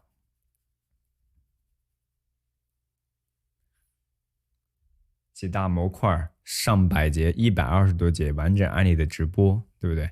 这个回放，直播回放，可以让大家既通过系统的方式来锤炼我们的绘画的技巧，同时又能通过我们系统的课程的循序渐进，由易到难的去掌握我们绘画的一些这个常见的技法，对吧？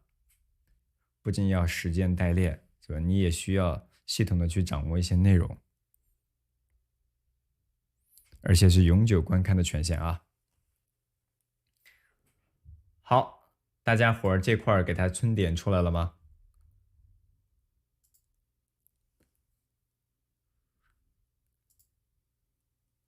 这块儿大家塑造出来了没有？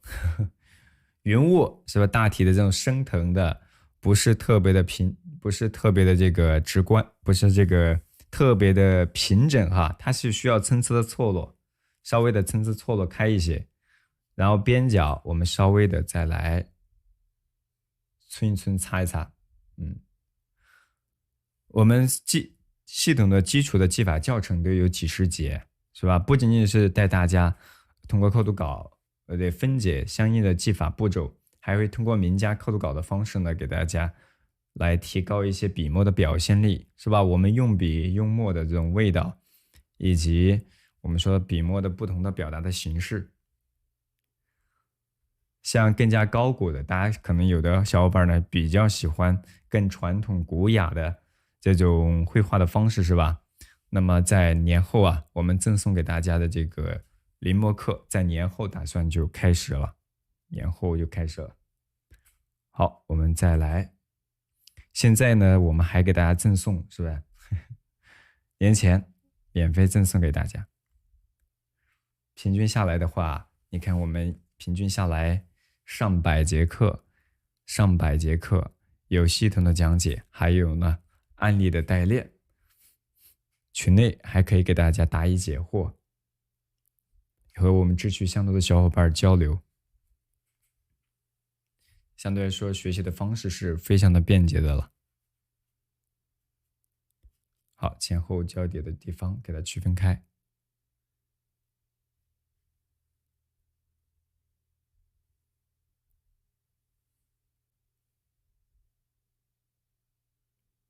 好，部分地方如果需要强调的，你可以稍微的带一带。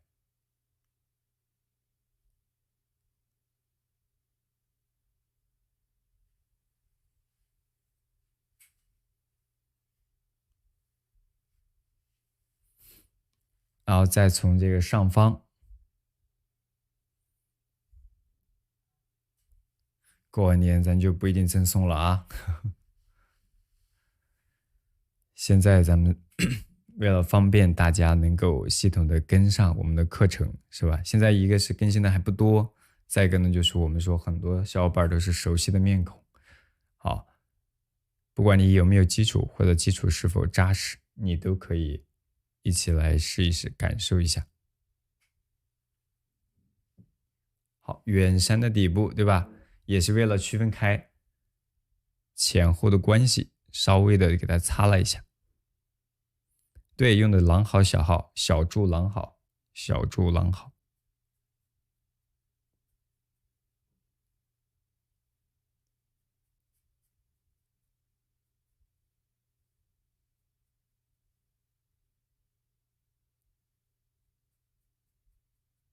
好，整个底部是吧？给它擦出来。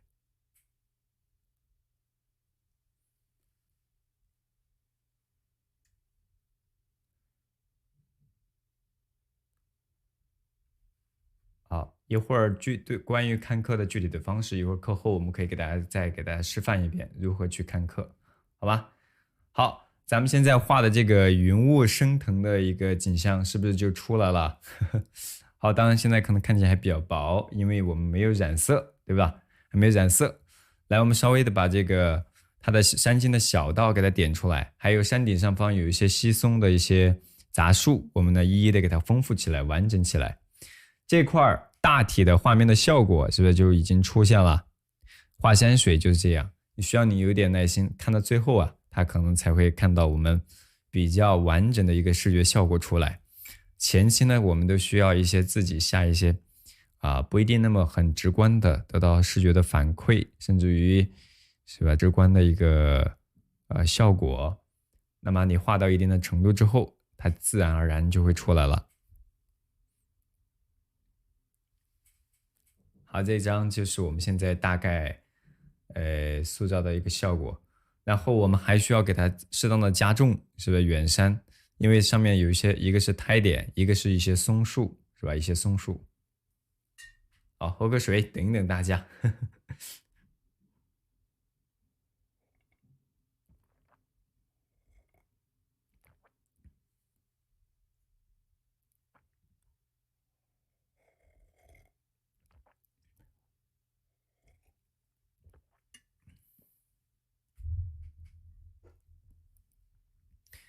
大体的效果跟着如何了？来，我们推进啊，推进。接下来我们要往上方去添加，比如说，在这个岩石的边角，岩石的边角，比如我们稍微的来一点胎点。好，有的时候这个胎点你得可以点的像那个松针的锯齿的状一样，是吧？大致的感觉。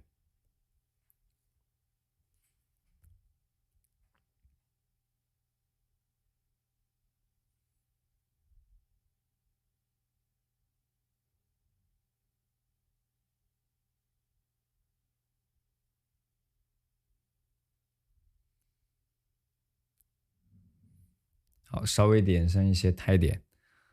如果没有干，你就先等一等啊。没有干，你就先等一等。这张画足够细致精致，是不是？要让它看起来。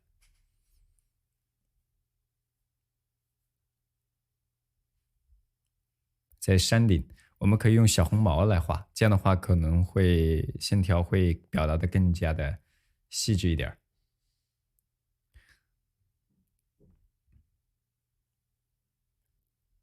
什么时候上传？每次我们这个直播完了之后，大概我直播完了之后，我就会把，比如说末尾是吧，我们聊天部分的内容先剪掉，是吧？剪掉之后我再上传，再上传。上传之后呢，平台需要审核一下，是吧？有没有敏感的词汇啊等等之类的，然后大概是吧1-2个小时左右，你就可以看到了。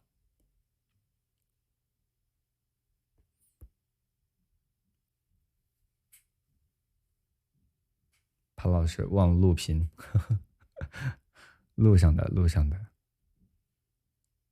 好，左边边缘。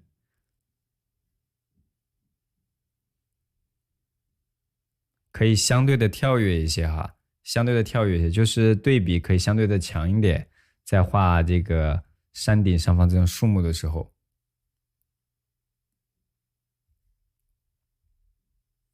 可不可以不剪？这不我们闲聊的内容是吧？会影响到大家的听课体验呢。我们完整画画的这个过程啊，都是给大家保留下来的哈，保留下来的。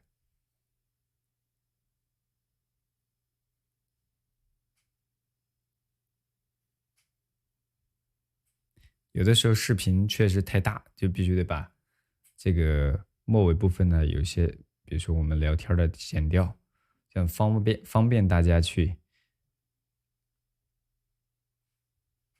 一个是上传的更快，再一个呢就是我们在听课的时候更完整的就是画画吧。只要是绘画实操示范的部分，肯定都在咱们的视频内，都会在视频内，好不好？是的，有了回放，哪里不会点哪里就可以了，永久的观看权限是吧？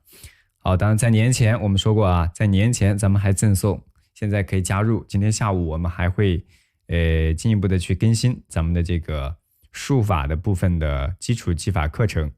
现在呢跟的还不是特别多，是吧？才几节，你现在加入呢刚好节奏呢可以跟上，上课的节奏可以大致的跟上。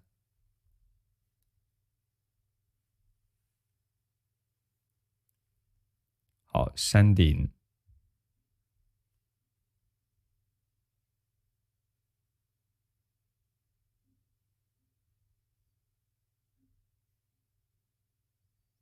不用一个人这苦哈哈的去看回放，是吧？一个是有我们很多小伙伴陪伴大家学习，再一个呢，我们的更新呢是陆续进行的，陆续进行，所以你会是吧？有一个节奏，也有一个强度。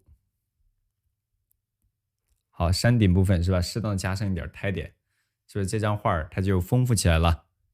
就丰富起来了。来退源，退源，大家看看整体的一个视觉效果。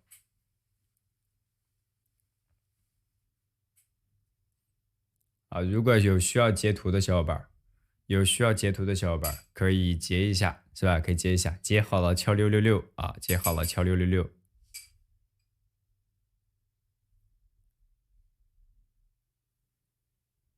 来，我们来点淡墨，把这个山顶扫上一点，是吧？扫上一点点。好嘞，好嘞。这是墨稿部分哈，我们还没有着色呢，还没有着色。现在我们需要用点淡墨，把这个山石底部是吧？这个整个留白的底部的位置啊，它还是要有一些云雾的形态，对吧？我们也要给它稍微的塑造带一带，稍微的给它带一下的。比如说在这个松树里边。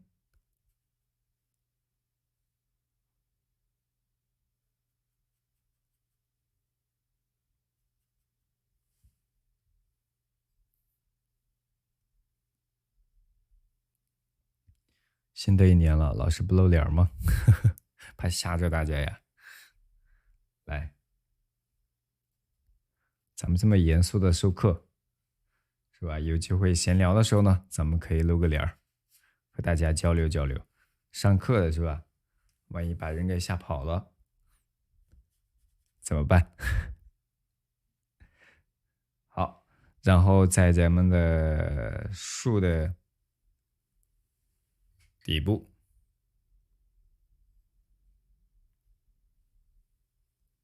底部是吧？微微的，是它也是稍微的是带了一点点像云雾的感觉，对吧？像云雾的感觉，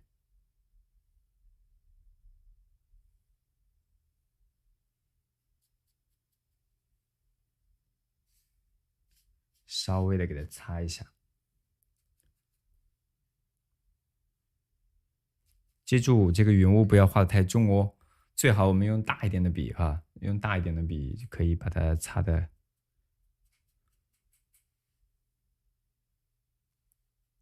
好，让这个画不要至于过于空旷，是吧？过于空旷，这个时候我们衔接的大小、位置关系呢，它就比较适中一点，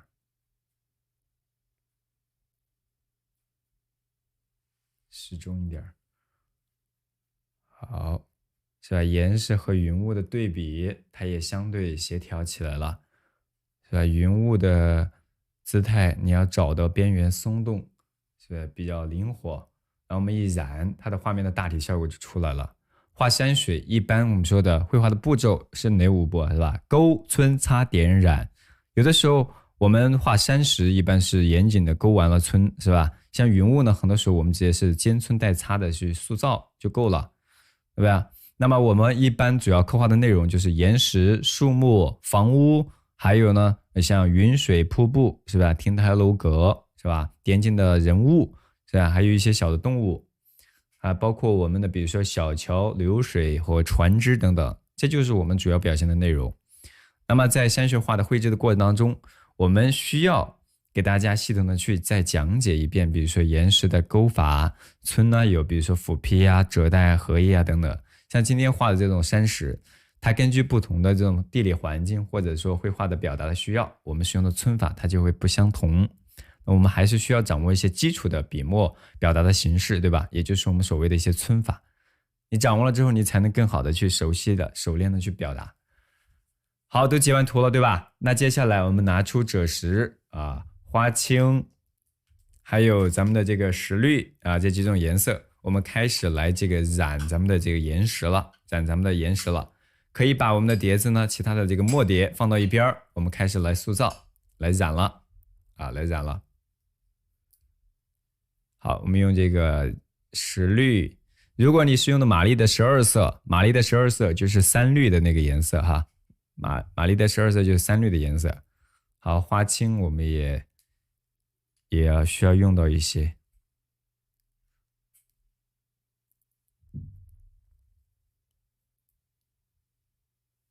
来一点点赭石啊，这张画用到的赭石色其实比较多的，甚至于你可以加点藤黄来使用。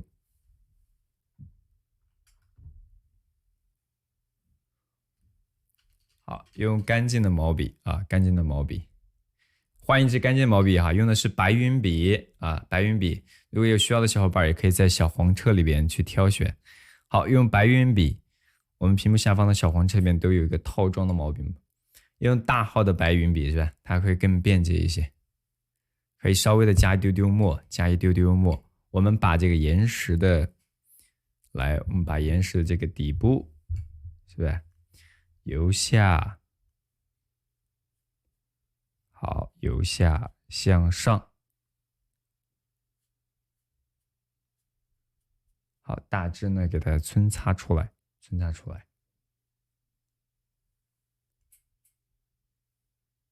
好，上方也是一样。好，左侧把咱们的松树的树干，需要给它带出来。这种画儿用半生熟是不是比较好？如果你是初学，对吧？可以使用。我这个是生宣的卡纸，是吧？它有点类似于这个半生熟了，但其实还是比较生的啊。说它，而且呢比较平整，山石的底部和我们的树干，松树的树干都用赭石色给它染出来。好，还有岩石的底部，是吧？稍微的带上一些。云雾的边缘我们要留出来哈，一会儿是要用花青色去染的。好，山水画这是属于浅江山水的范畴，是吧？用浅淡像擦，类似于像擦一样的去染，是吧？这样的话更方便你去控制它的这个位置以及面积，包括对这个水分的把控。对，白云笔是养好，在座各位应该是这个是必须的笔啊。如果你画山水的话，不管你画山水、花鸟还是画工笔，是吧？这个都必然会用到的。就是养好，它的蓄水量比较足，而且比较柔软，就是一般专门就用来染色使用，是吧？甚至于写一些书法都可以。好，写书法，比如说写行书。甚至有些楷书都会用到。好，远山的山顶，我们用的这个赭石呢，多加点水，让这个赭石色它更薄、更浅、更淡，再加丢丢墨，是吧？让这个色相呢更加的灰一些，纯度更低一点点，是吧？远山你看它都是非常浅淡的。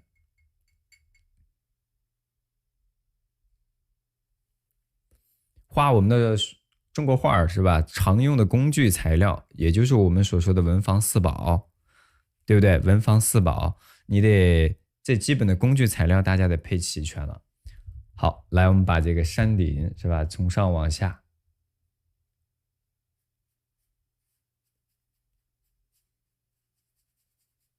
是吧？从上往下给它染完整了，是吧？它比较颜色浅淡，而且呢比较微妙。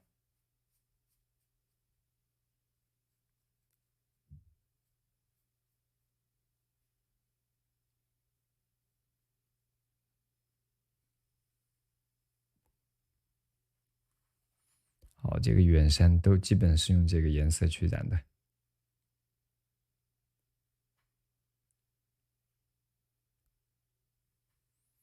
所以一染完呢，它的画面的效果就大体就出来了。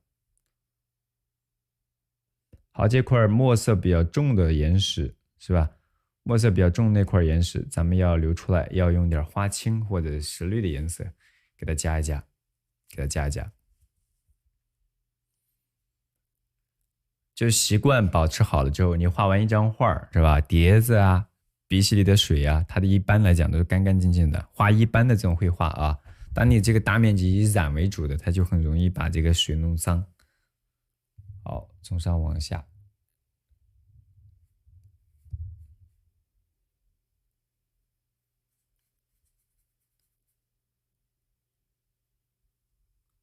好，山顶是吧？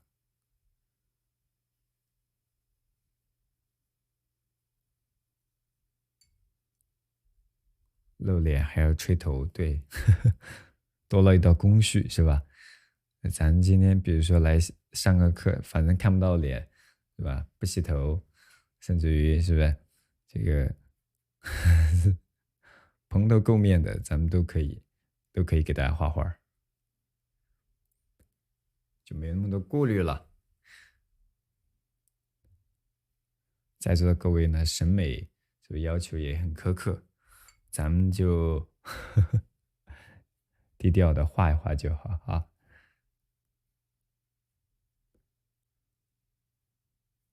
好，留了一些白，这个平台上方，对吧？接下来我们要开始用这个石绿的颜色了，来丰富了哈。可以，你如果不想把水弄脏，那你就换一支笔，是吧？换一支我们刚刚说的这个提斗尖毫。这是浅加山水吗？是的，这是浅加，不用怀疑。浅浅的、淡淡的，它既有我们说传统笔墨的这种高古的意趣，也有呢颜色的这种装饰的味道，所以画境呢它会显得比较松秀。好，用石绿是不是？然后我们要稍微加点赭石色，把咱们这个远山的山顶，给它染出来。颜色的纯度它都不会特别的高，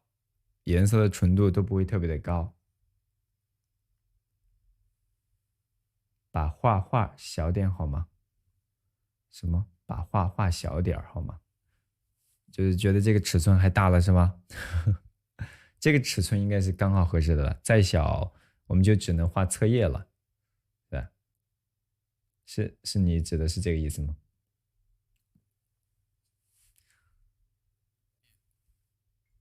好，然后在这个前方的岩石上方，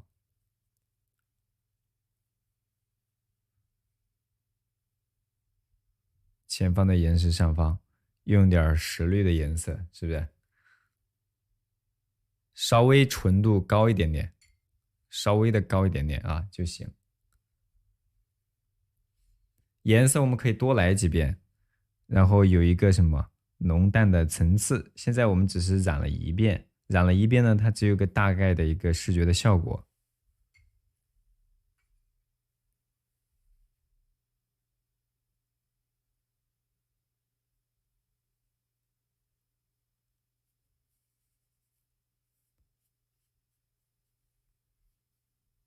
好，这个斜坡是吧？面积大概出来了。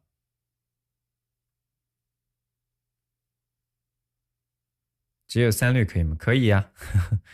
你用的玛丽的12色，它就是3绿；你用的24色的话，是吧？或者用的纯矿物质颜料的话，它就是石绿的这个颜色。好，比如说，是吧？这些山顶部分需要凸显的地方，我们就可以把颜色呢染的稍微的重一些，好，这块也是一样。那么重一点，一个是纯度可以高一点，再一个是水分呢可以少一点。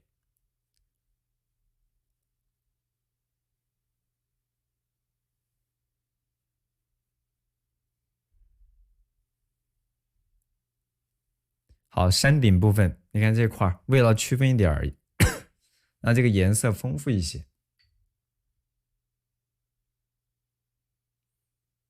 这个画的尺寸，一般你去买，它肯定没有这么大的。你一般买，比如说我给大家推荐了2个尺寸呢，65×45，65×33，记住了吗？啊，这是我们常见的尺寸。那还有33×33的方形，还有呢圆形，的这种卡片的纸，你可以根据自己的需要去挑选，好吧？好，稍微让颜色呢多一点那个变化，是加了一点点花青色，啊，加点花青。欢迎新进入到咱们直播间的小伙伴哈，没有点关注的可以关注主播，以后直播可以收到自动提醒，可以跟着我们一起来游山玩水呀，好不好？点亮黄色的粉丝灯牌，就有权限进入到粉丝群，在群内可以获取每一天直播时所需要的高清的案例图和工具清单。我们每一次直播前的前一天哈，都会提前给大家预告啊，好，大家都画出来了吗？好，11点半了，对吧？我们说给大家发这个福袋呢。好，我们接下来给大家发一个福袋，好不好？啊，抢到的小伙伴都可以直接使用哦。它可以直接使用的。全民福袋啊，欢迎大家伙儿的参与。我们倒计时3分钟，好吧？倒计时3分钟。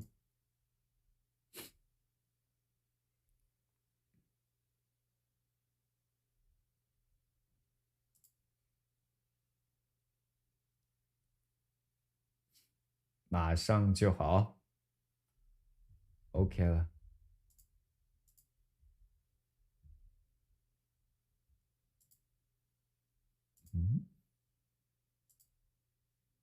好，开启了啊！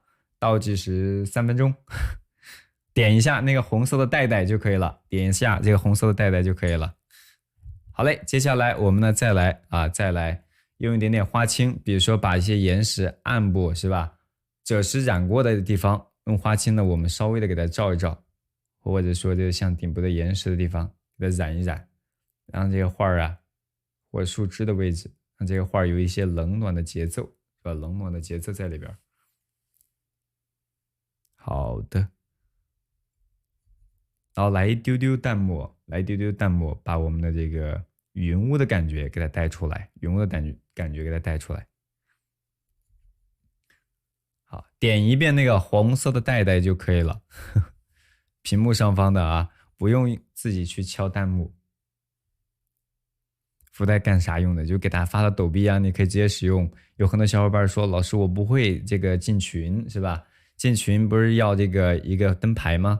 那么我就给大家发一个福袋是吧？你如果抢到了，你自己就可以去操作了，在群内去获取我们相应的案例的这个工具清单了等等。好，用我们的这个淡淡的花青是吧？把云雾的边缘稍微的给它扫上一点，记住都要很浅淡，很浅淡啊。当然目前呢打湿了之后，它可能会看起来重一点，干了之后它就会更加协调，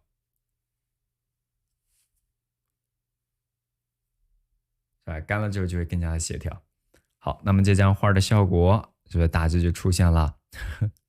当然，如果你方便，你可以跟着我呢一起来尝试着画一画。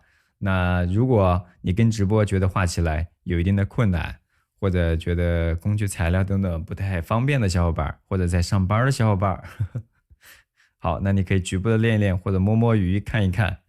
那可以通过我们的回放以后呢，去哪里不会点哪里的去学习啊，去巩固和练习都是可以的。在我们屏幕下方的1号链接，是吧？屏幕下方的1号链接大家都可以看得到。那么这个课程我们现在还赠送大家基础的技法教程，还有历代名家临摹上100多节的案例的直播的代练可以帮助大家既有实操的练习，也有系统的讲解，更好的去掌握我们山水画的技巧、绘画的这种方式。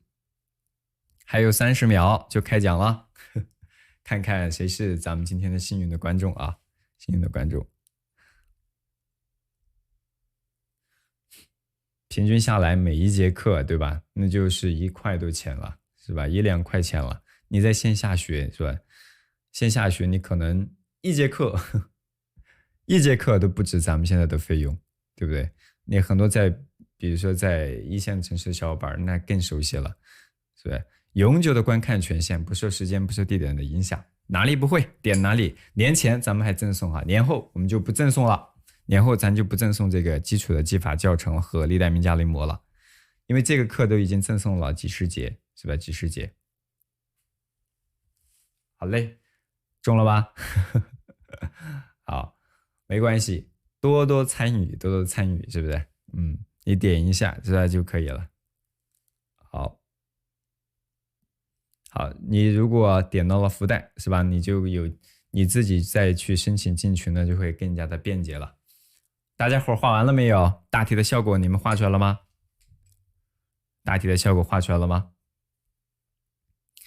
好，稍微用一点点赭石色，是吧？我们稍微用点赭石色，把这个什么树叶给它点一点，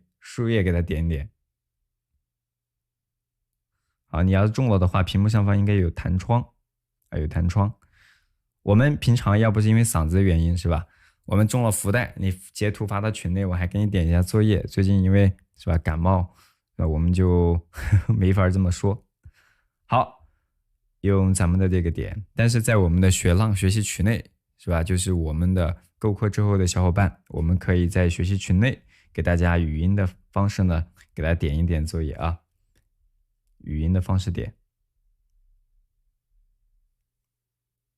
好，谢谢咱们的博云儿哈，一来了就刷榜了。好，欣欣小姐姐，谢谢大家伙儿的关照。好，咱们在这个刚刚点的这些书页上方是吧？用咱们的这个赭石是吧？用咱们的赭石色，哎，给它点出来。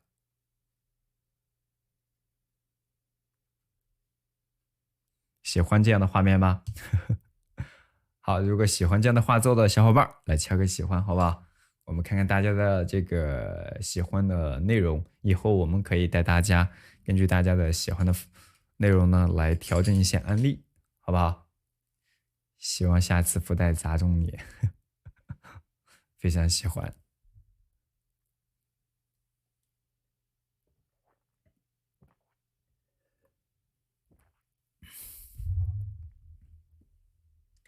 好，需要截图的小伙伴可以截一下啊，可以截一下，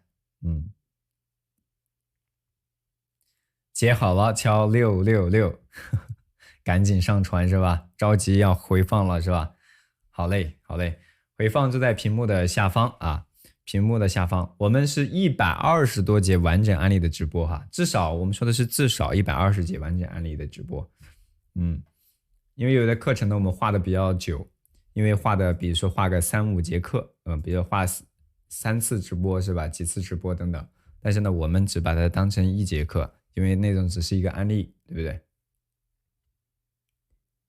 不过之前的风格完全是一样的，是吧？那我们可以画一些不一样的风格，可以慢慢的来，喜欢是吧？好嘞，大家伙还想画咱们的这个挂历吗？我拿了一份挂历出来啊，拿了一份挂历出来。我们2023年的美好的蓝图呢，要不要自己来绘制一下？这个挂历呢，大概是接近33×33的一个大小，对不对啊？